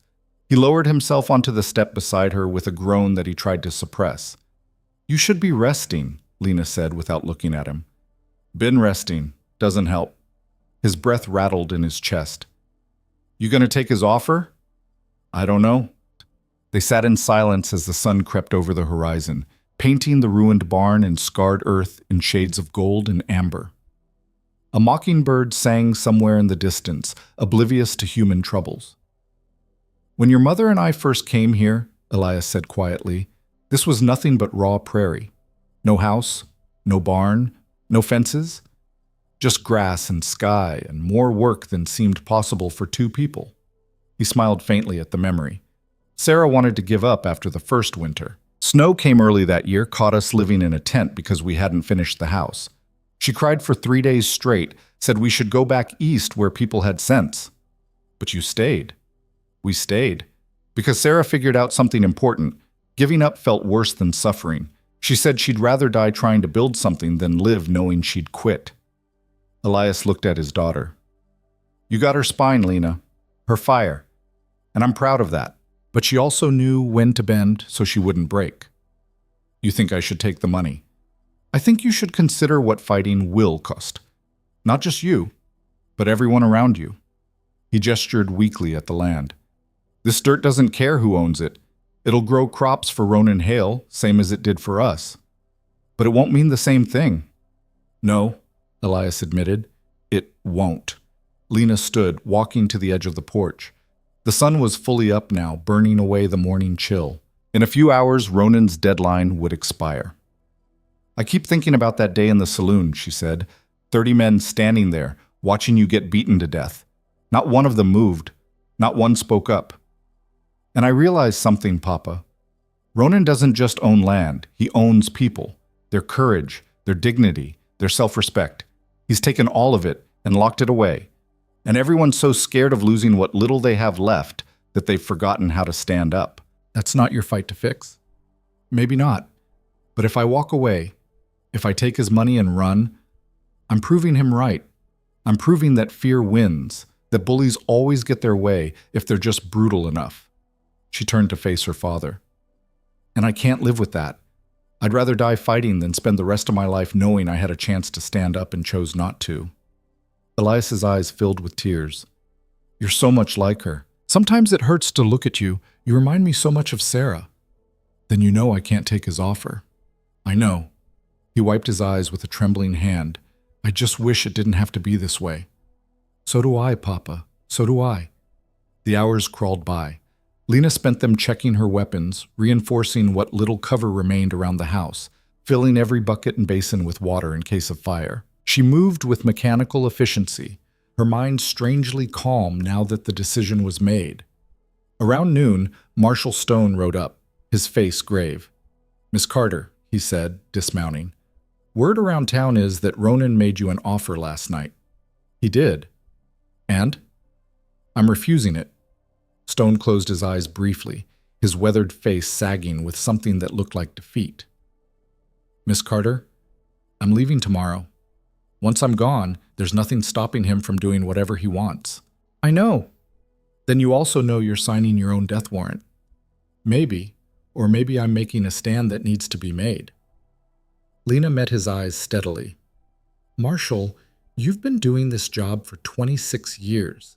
In all that time, how many times have you seen men like Ronan Hale face real consequences for what they do? Stone was quiet for a long moment. Not as often as they should. And why is that? Because people are afraid. Because standing up costs more than most folks are willing to pay. Exactly. So someone has to pay it.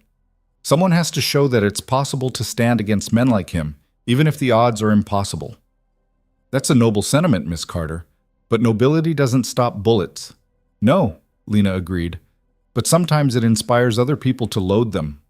Stone studied her, then slowly shook his head. I wish I could stay. Help you fight this. You've already helped more than you know. You documented everything, made it official. Whatever happens next, there's a record that I defended my home legally. For whatever good that does.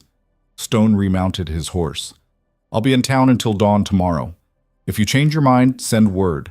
I'll escort you and your father to the county line myself. Thank you, Marshal, but I won't be changing my mind.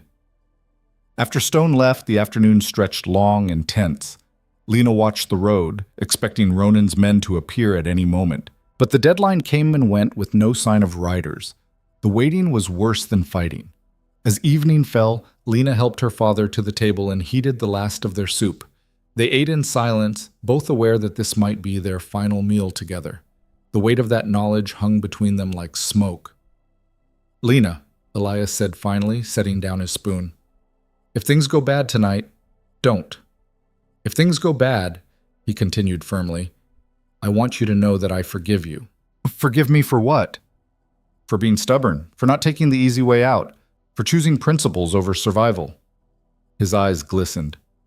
Your mother would forgive you too. She'd understand why you're doing this. Papa, let me finish. He reached across the table, taking her hand. But I also want you to know that if you change your mind, even at the last second, I'll understand. There's no shame in choosing to live. No shame in walking away from a fight you can't win. I love you, Papa. I love you too, little girl. More than all the land in the territory. More than anything. They held hands across the table as darkness fell, neither wanting to let go, both knowing they had to. Midnight came and went. 1 o'clock, 2. The moon was high and bright, casting silver shadows across the yard. Still no riders. Lena's nerves were stretched so tight she jumped at every sound. The creak of the house settling, the rustle of wind through the grass, the distant howl of a coyote. At 3 o'clock, she finally saw them.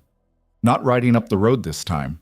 Coming across the open prairie from 3 different directions, spreading out in a wide arc that would surround the house. Even in the moonlight, she could count them, at least 15, maybe 20 men on horseback, moving with military precision. This wasn't a raid. This was an assault. Lena ran to her father's room. Papa, they're coming. We need to get you somewhere safe. There is nowhere safe, Elias said calmly. He'd been lying awake, expecting this. Help me to my chair. If I'm going to die, I'd rather do it sitting up. She got him settled in his chair near the window, placed the loaded revolver on the table beside him, even though they both knew he was too weak to use it. Then she took up her position by the front window, rifle ready. The riders stopped about 100 yards out, forming a loose perimeter. In the moonlight, Lena could see Ronan Hale at the center, still on his horse, surveying the house like a general studying a battlefield.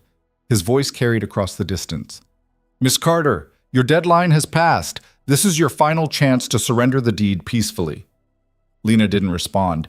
She sighted down her rifle, calculating ranges and angles. I have 20 men with me, Ronan continued, all armed, all willing to do what needs doing. You cannot win this fight. So for the last time, come out, sign the deed, and you and your father can walk away alive. Still, Lena said nothing. Ronan waited another moment, then his voice hardened. Very well. You've made your choice. Men, take the house. The riders spurred their horses forward in a coordinated charge, coming from 3 sides at once. Lena waited until they were 50 yards out, then 40, then 30. She fired. The lead rider on the left flank tumbled from his saddle. Lena worked the rifle's lever action, fired again. Another man went down. The charge faltered as the riders realized they were under accurate fire from someone who knew how to shoot. But there were too many of them. While Lena focused on the left flank, riders from the right reached the house. She spun, fired through the side window, saw one man clutch his leg and fall. But others were dismounting now, taking cover behind the water trough, the remains of the barn, anything that would stop a bullet. Return fire erupted from multiple positions. The windows shattered completely, wood splintered from the walls. A bullet passed so close to Lena's head that she felt the displacement of air. She dropped low, crawled to another window, rose just enough to fire. A man yelped in pain. She ducked back down as concentrated fire tore through the spot where she'd been. "Lena," her father called. "Behind you!" She spun to see a man climbing through the back window. She fired from the hip, missed. The man had his pistol up, was aiming. The crack of her father's revolver was shockingly loud in the enclosed space. The man at the window jerked backward, a red flower blooming on his shoulder. He fell outside, cursing. "Papa!" Lena stared at her father in shock. He'd somehow found the strength to shoot. "Not dead yet," Elias gasped, though the effort of firing had nearly killed him. He slumped in his chair, the revolver slipping from his fingers. Outside, Ronan was shouting orders. "Burn them out! We did it to the barn. We'll do it to the house!" Lena saw a man running toward the house with a torch. She fired. The torch fell from his hands as he went down, but the burning brand landed against the dry wood of the porch. Flames began to spread. Smoke was billowing in through the broken windows now, mixing with the gun smoke. Lena could barely see, could barely breathe. She fired blindly through the haze, heard screams that told her at least some shots were finding targets. But the fire was spreading fast. The porch was fully ablaze now, flames creeping toward the doorframe. She could feel the heat building, could hear the crackling roar of destruction. They were out of time. Lena grabbed her father under the arms, tried to lift him. "We have to go, Papa. The house is burning." "Can't," Elias wheezed. "Can't move. Leave me." "I'm not leaving you." "Have to." He pushed weakly at her. "Save yourself. Please, Lena. I'm dying anyway. Don't let me watch you burn." Tears streamed down Lena's face, whether from smoke or grief she couldn't tell. The heat was intense now, the flames consuming the front of the house. In seconds, the fire would spread to where they were. She pressed a kiss to her father's forehead. "I love you, Papa." "I love you too. Now go." Lena grabbed her rifle and ran for the back window, the one the man had been climbing through.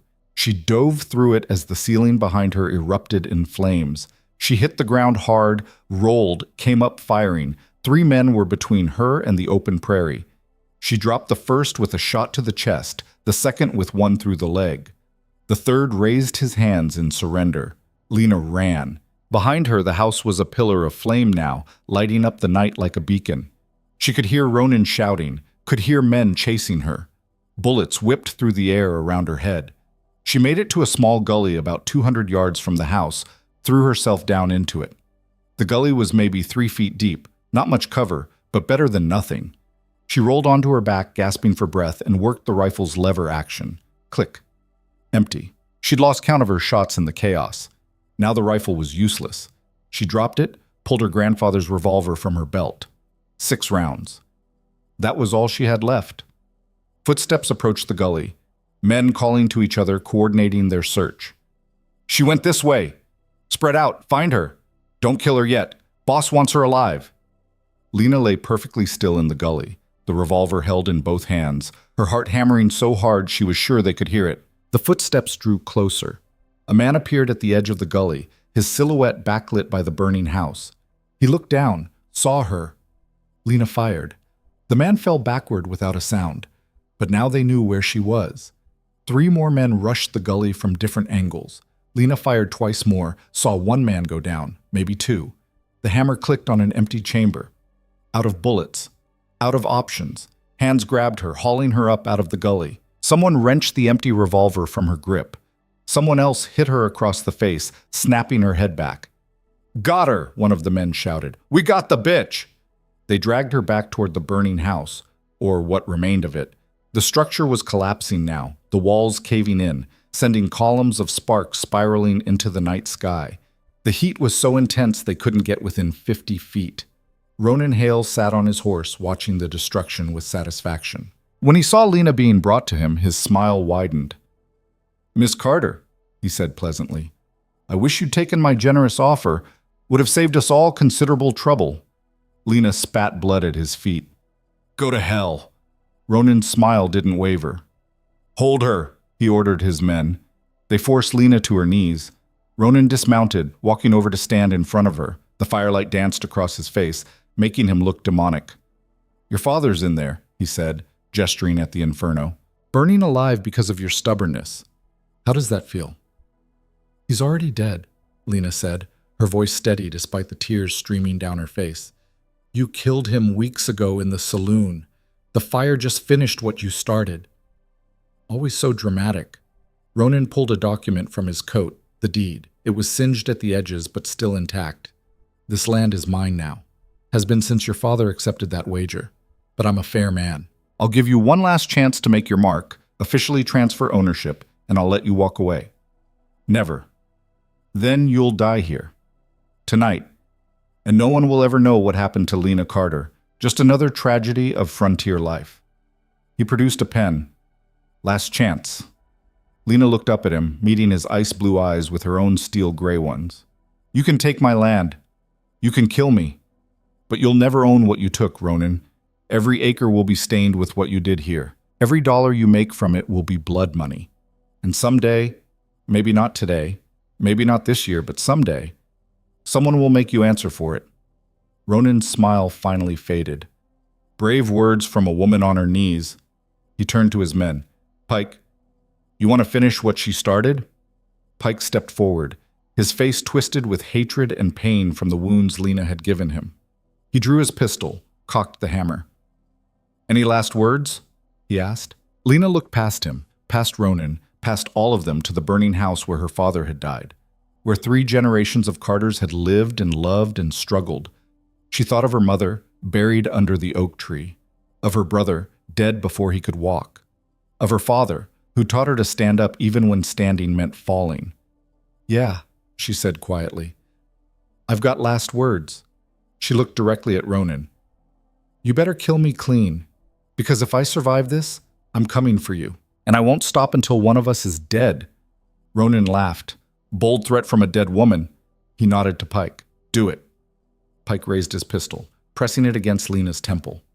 That's when the first shot rang out from the darkness beyond the firelight. Pike jerked backward, a hole appearing in his chest. He fell, dead before he hit the ground. Ronan spun, reaching for his own weapon.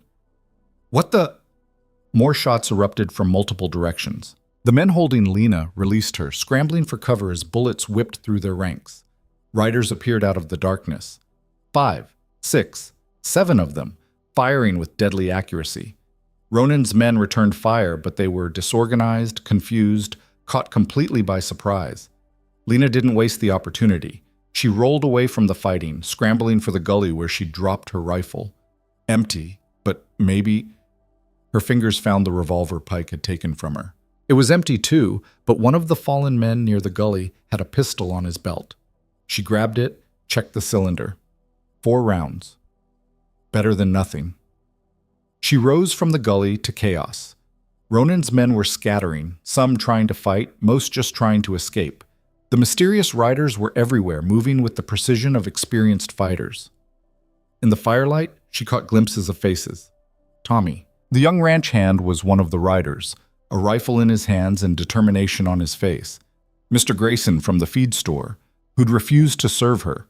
Dutch, the bartender, his face grim as he fired at men he'd served drinks to just days ago. Others she recognized from town, men who'd stood silent in the saloon, who'd done nothing while her father was beaten. Now they were here, fighting for her. Ronan saw them too. His face went pale with understanding. His control over the town was breaking. The fear he'd ruled with was cracking. He turned to run for his horse. Lena stepped into his path. "Going somewhere?" she asked, the pistol steady in her hand. Ronan froze, his hand hovering near his gun. "Don't be stupid, girl. You shoot me, you hang. Law or no law, they'll stretch your neck for this." "Maybe, but you'll still be dead." They stood face to face, the burning house roaring behind them, gunfire crackling around them. All of Ronan's arrogance, all his calculated cruelty had stripped away, leaving only a man faced with his own mortality. "I can make you rich," he said desperately. "The land. You can have it back. I'll pay you for it, pay you double what it's worth. Just let me go." "You think this is about money?" Lena shook her head slowly. "This is about you learning that you can't break people forever. Eventually, they break back." "Lena?" Tommy called from somewhere in the darkness. "Marshal Stone is coming. Someone must have seen the fire." Marshall Stone. If he arrived and found Lena standing over Ronan's body, even self-defense would be hard to prove. Ronan saw the hesitation in her eyes and pressed his advantage. "You won't do it. You're not a killer." "You're right," Lena said quietly. "I'm not." She lowered the pistol. Ronan's face split into a triumphant grin. "Smart girl. Now, we can—" Lena's fist caught him square in the jaw. It wasn't a practice punch, wasn't perfect, but it carried every ounce of rage and grief and desperation she'd been holding inside. Ronan's head snapped back and he went down hard, sprawling in the dirt. Lena stood over him, breathing hard. "My father died trying to land one punch on you. That was for him." Ronan tried to rise. She kicked him in the ribs, not hard enough to kill, but hard enough to keep him down. "And that's for my mother whose land you tried to steal." She kicked him again. "For my barn." Again. "For every person in this county you've terrorized." By now, the fighting had stopped. Ronan's remaining men had fled or surrendered. Tommy and the others formed a loose circle around Lena and Ronan, watching in stunned silence. Lena raised the pistol one more time, aiming at Ronan's head. Her finger tightened on the trigger. One shot. That's all it would take. End him. End the threat. End the fear. Ronan stared up at her, blood streaming from his nose and mouth. "Do it," he gasped. "Pull the trigger. Prove you're no better than me." And that's what stopped her. Because she wasn't like him. She'd never been like him. And killing him, even justly, even righteously, would change that. Lena lowered the pistol for the second time. "No," she said. "I'm not going to kill you, Ronan. I'm going to do something worse." "What?" he spat. "What could be worse than dying?" "Living," Lena said. "Living with everyone knowing you lost. That a woman you tried to destroy stood over you with a gun and chose mercy instead of murder. That the fear you ruled with is gone because people saw you on your knees, bleeding and begging." She turned to Tommy and the others. "Tie him up. When Marshall Stone gets here, we're going to tell him everything. Every debt Ronan forced, every fight he rigged, every piece of land he stole. We're going to bring the law down on him proper." Tommy stepped forward with rope. As they bound Ronan's hands, the defeated man looked up at Lena with something that might have been respect. "You're making a mistake," he said. "I'll get free eventually. I always do. And when I do—" "You won't," Lena interrupted, "because the next time you threaten anyone in this county, I won't choose mercy. I'll remember this moment and I'll finish what I started." The sound of multiple horses approaching signaled Marshall Stone's arrival. The lawman rode up with 6 deputies, taking in the scene, the burning house, the wounded and dead men scattered across the property, Lena standing in the center of it all, like a blood-stained angel of vengeance. "Miss Carter," Stone said, dismounting slowly, "I'm going to need you to explain what happened here." "Self-defense," Lena said simply. "Ronan Hale came onto my property with 20 armed men. He killed my father," her voice caught, "burned my home, and tried to murder me. These men saved my life." Stone looked at Tommy, at Dutch, at the others. "That true?" They nodded, one by one. "We're willing to testify to everything," Dutch said. "Every illegal thing Ronan's done for the past 10 years. Everything he's forced people to do through fear. All of it." Stone studied Ronan, who sat bound and bleeding in the dirt. "Ronan Hale, I'm placing you under arrest for murder, arson, attempted murder, and about a dozen other charges I'll think of on the ride back." He gestured to his deputies. "Get him on a horse." As they hauled Ronan to his feet, he locked eyes with Lena one last time. "This isn't over." "Yes," Lena said quietly. "It is." They took him away into the darkness, along with the surviving men who hadn't fled. Marshall Stone stayed behind, watching the Carter house burn down to its foundation. "Your father?" he asked gently. "Inside. He was already dying. The fire just—" Lena couldn't finish. Stone nodded. "I'm sorry. Truly." They stood in silence as the fire consumed the last remnants of the house, reducing 3 generations of memories to ash and ember. As dawn began to break over the horizon, Lena walked to the oak tree where her mother was buried. The tree had survived, scarred by heat, scorched by falling embers, but alive. Lena knelt at the base, her hands pressed against the rough bark. "It's over, Mama," she whispered. "We won."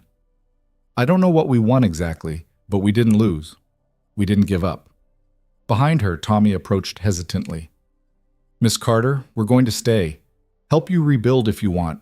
Everyone in town, well, not everyone, but enough of us. We're done being afraid. Lena looked back at the young man, at the others gathering behind him, people who'd found their courage too late to save her father, but not too late to matter. Thank you, she said. Thank you for standing up when it counted. As the sun rose fully, painting the scorched earth in shades of gold and hope, Lena Carter stood among the ashes of everything she'd lost and everything she'd defended. Her father was gone. Her home was destroyed. Her land was scarred and broken.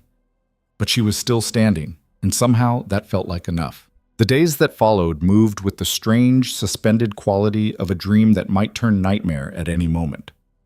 Marshal Stone took Ronan Hale to the county seat in chains, along with statements from 23 witnesses, who finally found their voices once the man who'd silenced them was locked behind bars.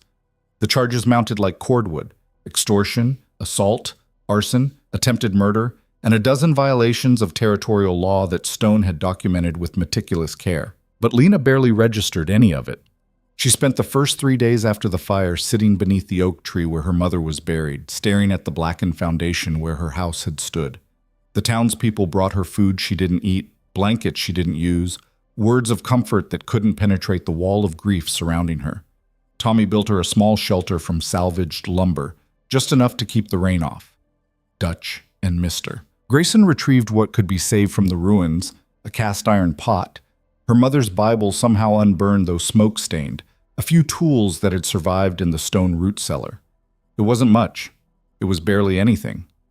On the 4th day, Doc Morrison rode out to check on her. He found Lena exactly where she'd been since the fire, sitting with her back against the oak tree, her eyes fixed on nothing. Miss Carter, he said gently, kneeling beside her. You need to eat something. You need to sleep somewhere better than the ground. My father's buried in that house, Lena said, her voice raw from disuse. I can't leave him. Your father's at peace now. You did everything you could for him. I got him killed. Morrison sighed. Elias was dying from the moment Ronan Hale beat him in that saloon. The fire didn't kill him, it just ended the suffering faster than the internal bleeding would have. If anything, you gave him a gift. He died fighting, protecting his daughter, standing for something that mattered. That's more than most men get. Lena finally looked at him, her eyes red-rimmed and hollow. Does that make it hurt less? No, Morrison admitted, but it makes it mean something. He left her with more food, more blankets, and instructions to come to town if she needed medical attention. Lena thanked him mechanically and returned to her vigil. On the 5th day, Tommy arrived with a wagon full of lumber and half a dozen men from town. What are you doing? Lena asked as they began unloading supplies. Rebuilding, Tommy said simply. We figured you'd need a proper house before winter sets in. Won't be fancy, but it'll be solid. I can't pay you. Didn't ask you to. Tommy gestured to the other men. Mr. Grayson, Dutch, a ranch hand named Cooper, a blacksmith called Iron John, and 2 farmers Lena recognized but whose names she couldn't recall. We owe you this. We owe you a lot more than this, truth be told. You don't owe me anything. We do, though. Dutch stepped forward, his weathered face serious. We let Ronan Hale terrorize this county for years. We stood by while he destroyed good people. We were cowards, Miss Carter. Every single one of us. So now we're trying to make amends the only way we know how. Lena wanted to argue, wanted to tell them to leave her alone with her grief. But something in their faces stopped her. These men needed this as much as she did. They needed to prove to themselves that they could still do the right thing. All right, she said quietly. Thank you. They worked through the day, clearing the debris from the old foundation, laying new supports, raising walls with practiced efficiency. Lena watched for a while, then found herself joining in despite her exhaustion. The physical labor felt good, gave her something to focus on besides the ache in her chest. By sunset, the frame of a small house stood where the Carter home had been. It was rough, unfinished, but it was something. A beginning. As the men prepared to leave, Mr. Grayson approached Lena. Miss Carter, I wanted to apologize for refusing you service, for being too afraid to help when you needed it. You're here now, Lena said. That's what matters. Is it? Grayson looked miserable. Because your father's still dead, your house still burned, all because men like me didn't have the spine to stand up sooner. Lena was quiet for a moment, watching the sunset paint the prairie in shades of amber and crimson. My father used to say that courage isn't the absence of fear. It's acting despite being afraid. You were all afraid. That's human. But you acted when it counted. You saved my life. I won't forget that. Grayson nodded, tears in his eyes. We'll be back tomorrow to finish the work. They were, and the day after that. Within a week, Lena had a small but solid house with a good roof, a working fireplace, and windows that actually closed. It wasn't the home she'd grown up in. It lacked her mother's touches, her father's careful craftsmanship, the accumulated memories of 3 generations. But it was shelter, and it was hers. News from the county seat arrived in fragments. Ronan Hale had hired expensive lawyers from back east. He was claiming self-defense, saying Lena had attacked him without provocation. His attorneys were challenging every charge, exploiting every technicality. But Marshall Stone was thorough, and the witnesses held firm. For the first time in his life, Ronan Hale was facing consequences he couldn't buy or intimidate his way out of. 2 weeks after the fire, Stone himself rode out to the Carter place. Lena was working in what would eventually be a garden, turning over soil that had gone hard and dry. "Miss Carter," Stone greeted her, tipping his hat. "Mind if we talk?" "Marshall." Lena set down her shovel, wiping dirt from her hands. "Is there news?" "Some. Ronan's trial is set for 6 weeks from now. The territorial judge is taking it seriously, which is good, but his lawyers are skilled and they're building a defense that paints you as the aggressor. I defended my home." "I know that. The law knows that. But juries can be unpredictable, especially when a wealthy man with connections is involved." Stone shifted uncomfortably. "There's something else. Ronan's making threats." "What kind of threats?" "The legal kind. He's saying that if he goes down, he's taking everyone with him. Claims to have records of every illegal deal, every bribe, every corner cut in this county for the past decade. He says if he hangs, he'll make sure half the town's leaders hang with him." Lena felt cold despite the afternoon heat.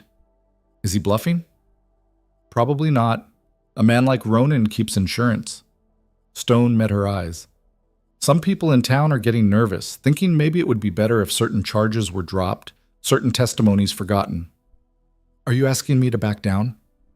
"I'm asking you to be prepared for the possibility that justice might not look the way you hoped it would." Stone's expression was sympathetic but firm. "Sometimes the system protects powerful men, even guilty ones. Sometimes the best we can hope for is that they lose some power, even if they don't lose everything. That's not good enough." "Maybe not, but it might be all we get." After Stone left, Lena sat on her porch, still unfinished but functional, and thought about what justice meant. Was it enough that Ronan was in jail, even if he eventually walked free? Was it enough that the town had found its courage, even if it came too late to save her father? She didn't have answers, but she knew one thing. She wasn't going to stop fighting just because the fight had changed shape. The next morning, Lena saddled the horse Tommy had loaned her and rode into Ashford.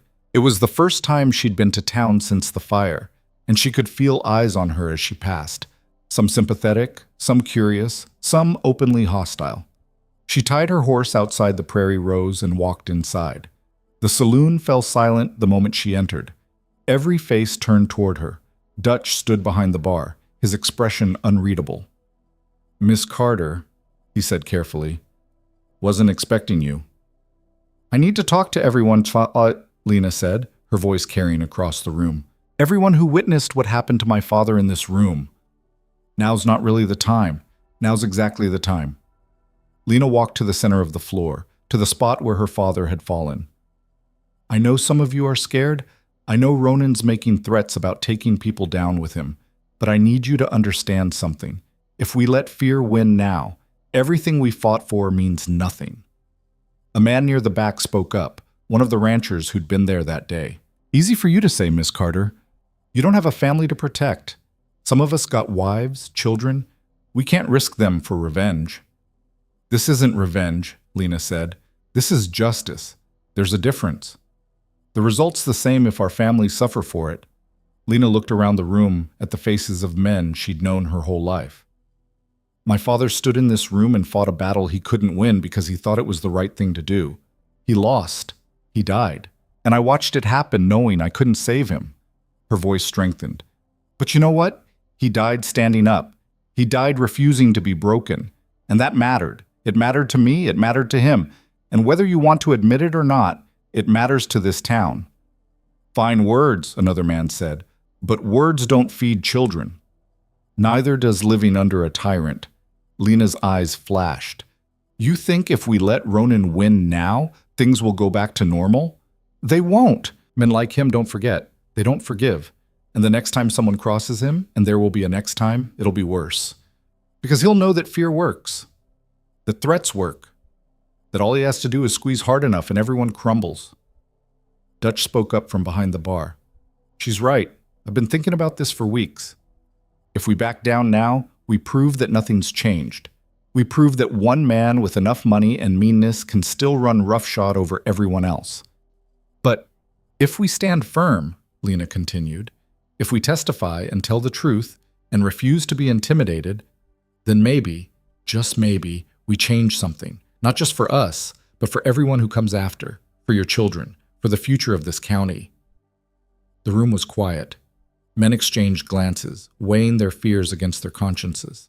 Finally, the rancher who'd spoken first stood. All right, Miss Carter, I'll testify. I'll tell the truth about what Ronan did to your father. But if this goes sideways, if my family suffers for it, then I'll help you however I can, Lena promised. We stand together or we fall apart. That's the choice. One by one, others stood. Not all of them, maybe a third of the men in the room remained seated, too afraid or too compromised to commit, but enough stood to matter. Thank you, Lena said quietly. Thank you for finding your courage. As she left the saloon, Tommy was waiting outside with a nervous expression. Miss Carter, there's something you should know. Ronan's lawyers have been in town talking to people. They're offering money for anyone who will testify that you attacked Ronan without provocation. Did anyone take the money? Some did. Pike's brother, for one. Couple of ranch hands who were there that night. They're going to lie, say you started the shooting, say Ronan was just defending himself. Lena's jaw tightened. Of course they are. Money talks. But there's more witnesses saying the truth than saying lies. That has to count for something. We'll see. The weeks before the trial crawled by. Lena spent her days working the land, trying to coax something, anything, from the drought-hardened soil. The garden was slowly taking shape. She'd planted vegetables that might survive the harsh conditions. It wasn't much, but it was hope in physical form. Evenings, she sat on her porch with the rifle across her lap, watching the horizon. Ronan was in jail, but his influence stretched long. Twice, riders passed by the property, slowing as if considering something, then moving on when they saw her watching. She slept lightly, woke at every sound, lived in a state of constant vigilance that was slowly wearing her down. 3 weeks before the trial, Doc Morrison rode out again. This time, he brought company, a woman in her 50s with kind eyes and capable hands. Miss Carter, Morrison said, this is Mrs. Helena Brewster. She's a nurse from Hayes County. I asked her to come check on you. I'm fine, Lena said automatically. Mrs. Brewster smiled gently. You look like you haven't slept properly in weeks. You've lost at least 15 pounds, and your hands are shaking. That's not fine, dear. Before Lena could protest, Mrs. Brewster had bustled past her into the house, taking in everything with a practiced eye. When did you last eat a full meal? I eat. That's not what I asked. Mrs. Brewster began unpacking supplies from her bag. Food, medicine, clean bandages. Dr. Morrison tells me you've been through considerable trauma. Your body needs rest and nourishment to heal, just as much as your heart does. My heart's fine. Liar. Mrs. Brewster said it kindly, but firmly. Grief doesn't heal by ignoring it, Miss Carter. It heals by feeling it, processing it, and eventually learning to carry it without letting it destroy you. Lena found herself sitting at her own table while this practical stranger made her tea and heated soup. Despite herself, she ate. Despite herself, she talked. And despite herself, she cried, really cried, for the first time since the fire. Mrs. Brewster held her through it, saying nothing, just being present. When the tears finally stopped, Lena felt emptied out, but somehow lighter. "Your father would be proud of you," Mrs. Brewster said quietly. "Standing up the way you have, fighting for what's right. He'd be alive if I'd just taken Ronan's offer. Maybe. Or maybe he'd have died anyway, just more slowly and with more regret. You gave him a chance to stand for something in his final days. That's a gift, Miss Carter. A hard one, but a gift nonetheless." After Mrs. Brewster left, with promises to return weekly, Lena found she could breathe a little easier. The grief was still there, would probably always be there, but it felt less like drowning and more like carrying a heavy weight she was learning to balance. The trial began on a cold morning in late autumn. The courthouse in the county seat was packed, standing room only, with people spilling out into the street. Lena sat in the front row, flanked by Tommy on one side and Marshall Stone on the other, watching as Ronan Hale was led in wearing prison clothes that couldn't quite diminish his commanding presence. His eyes found hers immediately. Even in chains, even facing justice, he managed to look confident. His lawyers were everything Stone had warned: sharp, expensive, and ruthless. The trial lasted 4 days. Witness after witness testified to Ronan's crimes. The fight with Elias, documented by 30 witnesses. The barn burning. The night attack on Lena's house.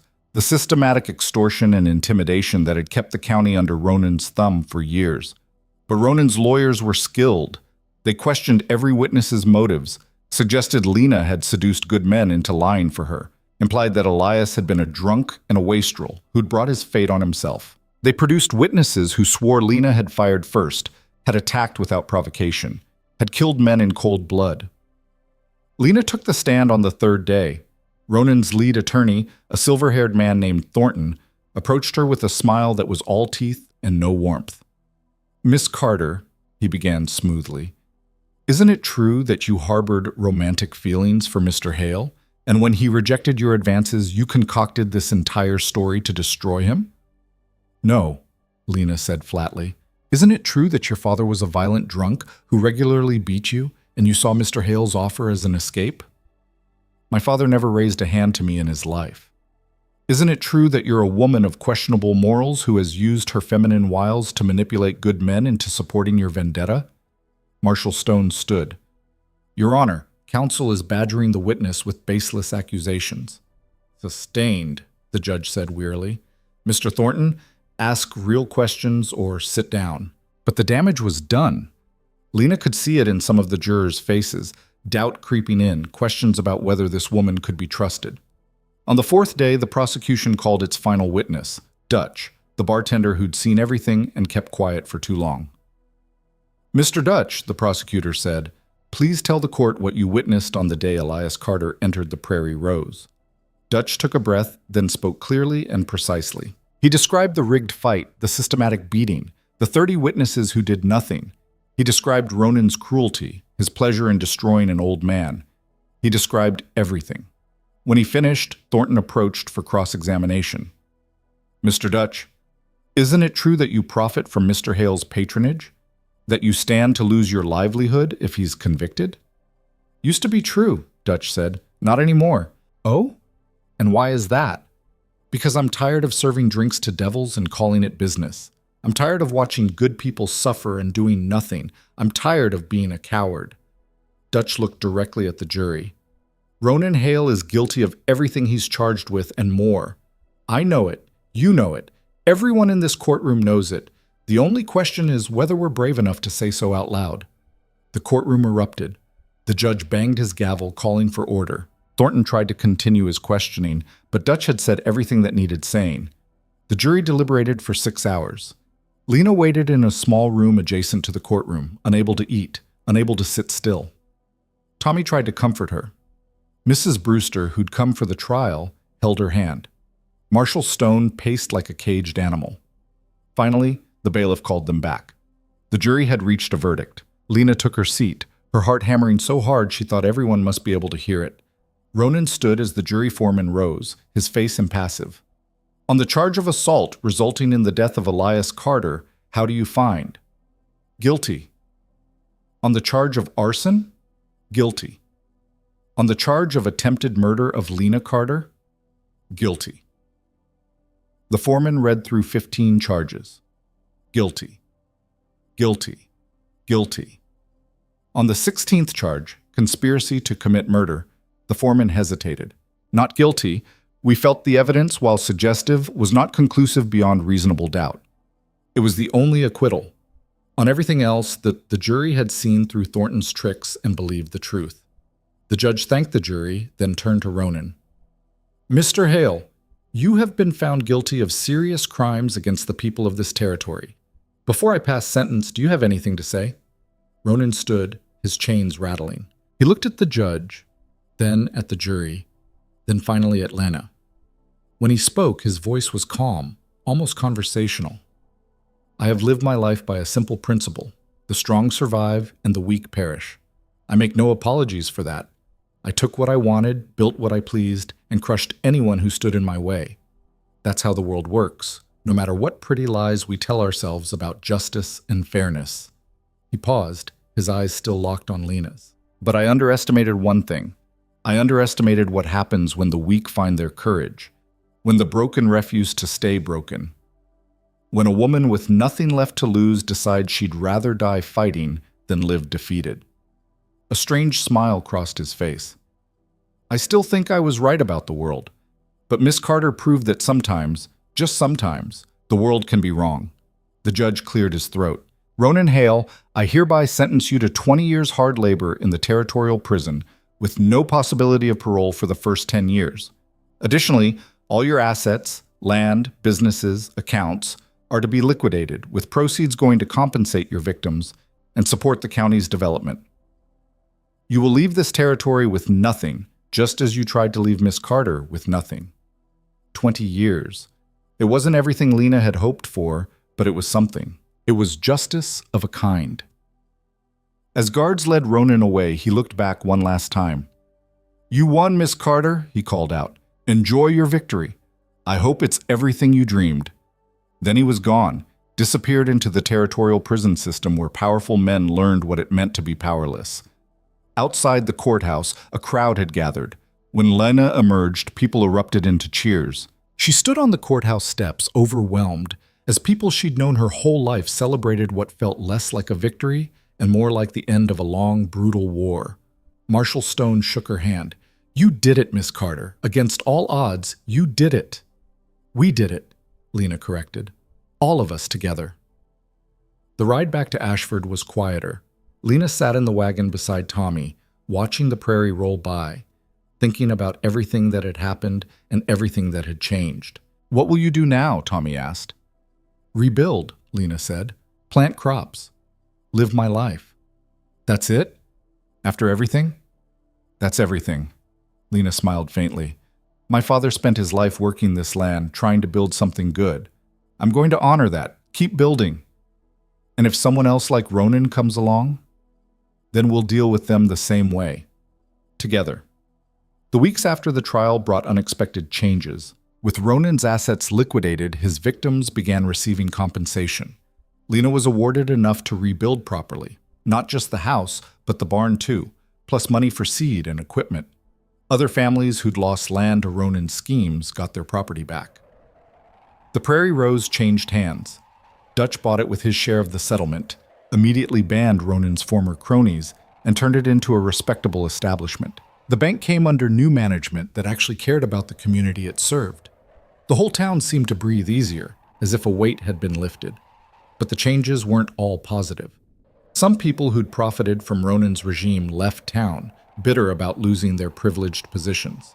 Others who'd testified against him received threats from die-hard loyalists.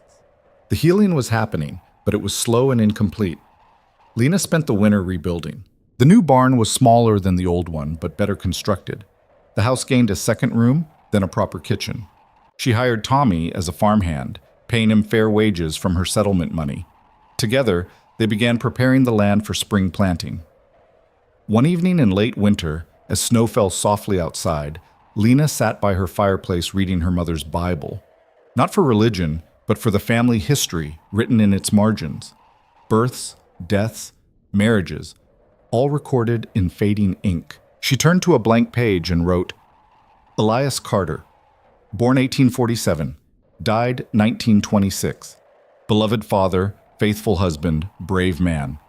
He stood when it would have been easier to fall, and taught his daughter to do the same. Below that she wrote, This land was bought with blood and defended with courage. May those who work it always remember the price of freedom is eternal vigilance, and the cost of justice is sometimes everything we have. As spring arrived, Lena planted wheat. The drought had broken over the winter and the soil was ready. Tommy helped her sow the fields, and they worked side by side as the days lengthened and warmed. Other changes came too. Mrs. Brewster moved to Ashford permanently, opening a small medical practice. She and Lena became close friends, their bond forged in the crucible of trauma and healing. Doc Morrison, relieved to have help, began teaching Mrs. Brewster the finer points of frontier medicine. Marshal Stone visited occasionally, checking on how the county was adjusting. On one such visit, he found Lena working in her garden, the late spring sun warm on her back. Miss Carter, he greeted her, your wheat's coming in nice. It is. Lena straightened, wiping dirt from her hands. Looking at a good harvest if the weather holds. I'm glad. Stone pulled an envelope from his pocket. I thought you should see this. It arrived at my office yesterday. Lena opened it to find a letter from the territorial prison. Ronan Hale had died 3 weeks ago, stabbed by another inmate during a dispute over nothing more important than a card game. The man who'd controlled an entire county through fear and violence had died over a handful of playing cards. How do you feel about it? Stone asked carefully. Lena looked at the letter for a long moment, then folded it and handed it back. I don't feel anything. He's gone, and the world is better for it. That's all. No satisfaction? No sense of justice served? Justice was served when the jury said guilty. This is just an ending. Stone nodded slowly. You're a remarkable woman, Miss Carter. Most people would want to celebrate. Most people didn't watch their father die in a burning house. Lena returned to her garden, kneeling to tend her vegetables. I'm done celebrating death, Marshal. I'd rather celebrate life. As spring turned to summer, the wheat grew tall and golden. Lena hired extra hands for the harvest, paying fair wages and treating her workers with respect. The harvest was good, better than expected, and when she sold it, she had enough money not just to live on, but to expand her operation. She bought back some of the land Ronan had stolen from neighbors who couldn't afford to work it anymore. She loaned money at fair rates to families trying to rebuild. She became, without quite meaning to, one of the leading figures in the county's recovery. But she never forgot what it felt like to have nothing, never forgot the taste of ash and the sound of her father's labored breathing. Never forgot that power without compassion was just another form of tyranny. 1 year after the trial, on the anniversary of her father's death, Lena held a gathering beneath the oak tree where her mother was buried. She'd had a stone marker made for her father's memory. There was no body to bury, the fire had taken that, but the marker served as a place to remember. The gathering was small. Tommy, Mrs. Brewster, Doc Morrison, Marshal Stone, Dutch, Mr. Grayson, and a handful of others who'd stood with her when it mattered. Lena spoke simply. My father believed that good land and honest work could build something lasting. He was right, but he also learned, we all learned, that sometimes you have to fight to protect what you've built, not with anger or hatred, but with courage and conviction. She placed wildflowers on the marker, then stepped back. Thank you all for being here, for standing with me, for proving that fear doesn't have to win. As the sun set over the prairie, painting the sky in shades of amber and gold, Lena stood among the people who'd become her chosen family. The land stretched out around them, scarred but healing, broken but rebuilding. That night, after everyone had left, Lena sat on her porch with a cup of coffee, watching the stars emerge one by one. The rifle still leaned against the doorframe. She'd probably always keep it close, old habits dying hard. But she no longer felt the need to hold it every moment. Footsteps on the path made her turn. Tommy approached, looking hesitant. Everything all right? Lena asked. Yes, ma'am. I wanted to ask you something. Tommy shuffled his feet. You ever think about leaving? Starting over somewhere nobody knows what happened here? Every day, Lena admitted. But then I think about my father, my mother, all the people buried in this soil, And I think about the people who depend on this land for their living. And I think about what it would mean if I walked away. What would it mean? That Ronan Hale won after all. That fear and violence can still drive good people from their homes. That standing up doesn't matter if you don't see it through. She smiled faintly. So no, Tommy, I'm not leaving. This is my home. It always will be. I'm glad, Tommy said quietly. The county needs people like you. After he left, Lena sat alone with her thoughts. The night was peaceful, the kind of peace that comes after storms have passed and broken things have been mended as well as they can be. She thought about Mercy, how she'd stood over Ronan Hale with a gun and chosen not to kill him. Some people in town thought she'd been weak, others thought she'd been noble. But Lena knew the truth. She'd simply chosen to be something other than what Ronan had tried to make her. Killing him would have been easy. Becoming like him would have been even easier. But staying true to herself, staying true to the values her parents had taught her, that had been the hardest thing she'd ever done. And in the end, it had been enough. The weeks became months, the months became years. Lena's farm prospered. She never married. There were suitors, men drawn to her strength and her land, but none who understood what it had cost to defend both. She didn't mind. She had work she loved, land that fed her soul as well as her body, and a community that respected her. 5 years after Ronan's conviction, the territorial governor visited Ashford as part of a tour. He met with Lena privately, curious about the woman who'd become something of a legend. They say you stood against impossible odds and won, the governor said. They say you changed this county single-handedly. I didn't do it single-handedly, Lena corrected. I had help from people who found their courage when it mattered. Still, you were the catalyst, the one who refused to back down. Lena thought about that. I was the one with nothing left to lose. That's different from being brave. Brave is standing up when you have everything to lose. And yet you inspired others to do exactly that. Maybe, or maybe people were just waiting for someone to go first, to prove it was possible. The governor offered her a position, territorial marshal, or perhaps a seat on the county council. Lena declined both. I'm a farmer, she said simply.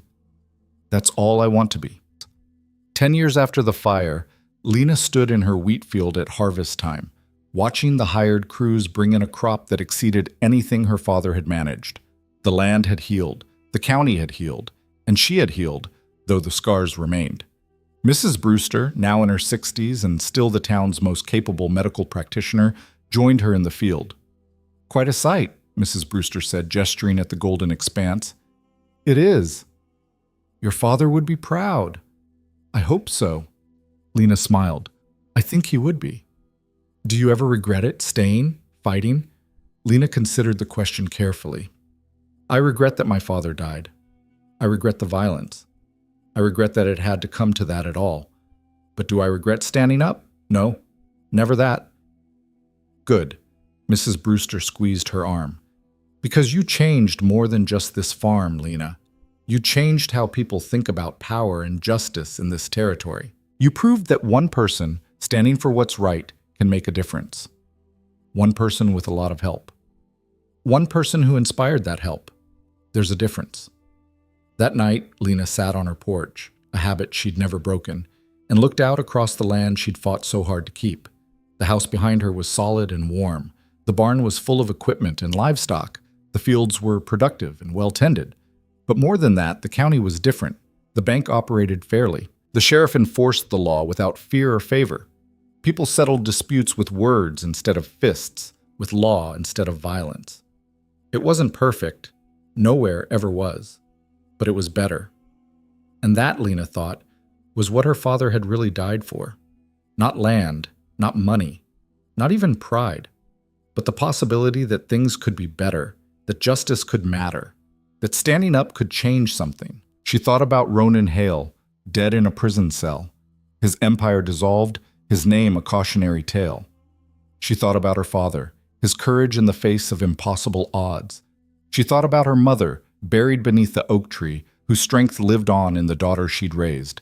And she thought about herself, Lena Carter, 39 years old, unmarried, childless, but not alone. Never alone. She had her land, her work, her community. She had the satisfaction of knowing she'd stood when it mattered. The rifle still leaned against the doorframe, always within reach. but Lena hadn't fired it in anger since the night of the fire. Hadn't needed to.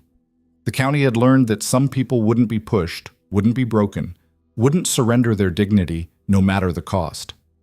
As stars filled the sky and the night sounds of the prairie surrounded her, Lena Carter felt something she hadn't felt in years. Peace. Not the peace of forgetting, but the peace of having fought the good fight and survived it. She'd asked herself 1,000 times if mercy had been the right choice. If letting Ronan live had been wisdom or weakness. But sitting there in the darkness, listening to the wind move through her wheat fields, she knew the answer. Mercy had saved her. Not Ronan. He'd died anyway, killed by the violence he'd lived by. But mercy had saved her from becoming what she'd fought against. Had saved her soul from the corruption that came from answering cruelty with cruelty. Her father had taught her to stand up. Her mother had taught her to be strong. But she'd taught herself to be merciful. And in the end, that lesson might have been the most important of all. As the moon rose over the Carter farm, Lena went inside and closed the door against the night. Tomorrow would bring more work, more challenges, more opportunities to prove that standing for something mattered. But tonight, she would rest. Tonight, she would sleep in the house she'd rebuilt, on the land she'd defended, in the peace she'd earned. And when morning came, she would rise again, ready to face whatever the day brought. Because that's what her father had taught her. That's what this land had taught her. That's what she was. A survivor. A fighter. A farmer. Lena Carter, who'd stood against the storm and refused to break.